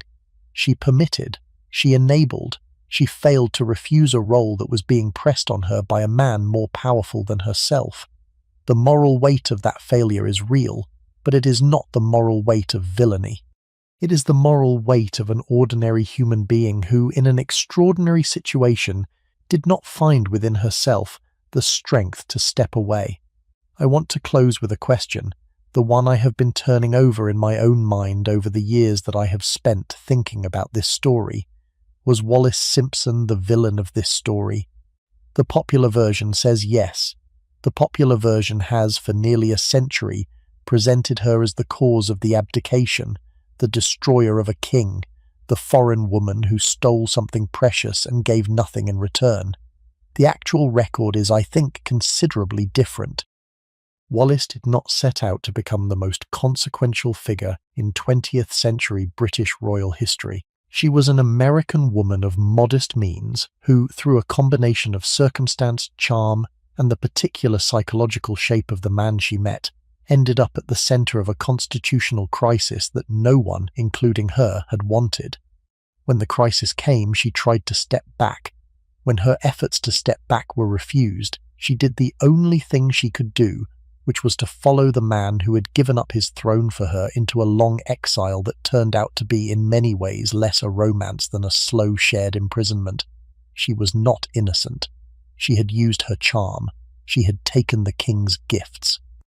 She had allowed the relationship to develop in ways that, with greater self-awareness or greater courage, she might have stopped. She was, in the ordinary human sense, complicit in what happened. But she was not the villain. She was not the schemer. She was not the cause. The cause, if we are looking for one, was a man who could not bear to be alone. A man who had been told for 40 years that he was the future of England, and who, when the future actually arrived, discovered that he did not want it. A man who reached for the first person who had ever talked to him as if he were a person rather than a prince, and who, having reached for her, would not let her go even when she tried to go. That man was Edward, the prince, the king, the duke, the long unhappy figure, whose life had been arranged for him from his birth and whose only major decision was to refuse the arrangement. Wallis was not his villain. She was not his victim. She was the woman he chose, and she was, it seems to me, the woman who paid the highest price for being chosen. She paid it across 50 years. She paid it in the loss of her American life, her London social position, her ordinary marriage, her possible second husband, her possible children. She paid it in the long exile, the constant performance, the daily audience to a man whose primary subject of conversation was the throne he had given up. She paid it in the slow erosion of her last decade, alone in a Paris house that had once been famous for its dinners and that ended as a kind of well-appointed silence. That is the woman behind the scandal. Not a sorceress, not a schemer, not a foreign manipulator. A clever, watchful, charming American woman who had been raised to make herself indispensable to people who could help her, and who, in the most catastrophic application of that childhood lesson, made herself indispensable to a man who could not have helped her less if he had tried. Thank you for travelling this road with me, all 12 parts of it. The story of Wallis Simpson is, in many ways, the story of what happens when a person who has been raised to be small encounters, a person who has been raised to be enormous, and the small person discovers that being indispensable to the enormous person is not, in the end, the same thing as being safe. If any part of this story stayed with you, if something you had assumed turned out to be different from what you thought, if you came to the end with a slightly different sense of who Wallis Simpson actually was, then I am glad. That was the journey we set out to make. There is one more thing I want to leave you with before we close. When you stand today in St. George's Chapel at Windsor, and you look at the small, simple stones at the Royal Burial Ground at Frogmore, you are looking at the resting place of a woman who, for most of her adult life, was kept at arm's length by the family she had married into. The stones are unadorned. The graves are not signposted. The royal family that for 50 years declined to receive her has in death allowed her to lie within their grounds. It is a quiet, almost grudging acceptance, half a century late. But it is there. She rests, finally, where her husband rests, in the green peace of the Windsor estate. The two of them together, in a place that, in her lifetime, had not been hers to claim. That is, perhaps, the only resolution a story of this kind ever gets. There is another story coming, another era, another set of human ambitions, another moment when a private life and a public history collided in ways that nobody at the time entirely understood. I think, if you have come this far with me, you will want to know that one too. Until then, take care of yourself. Take care of the people in your life. And remember, when you are tempted to assign someone the easy role of villain in a story you have been told, that the actual person, the woman or the man behind the scandal, was almost always more complicated, more frightened, and more human than the legend allowed them to be. Good night.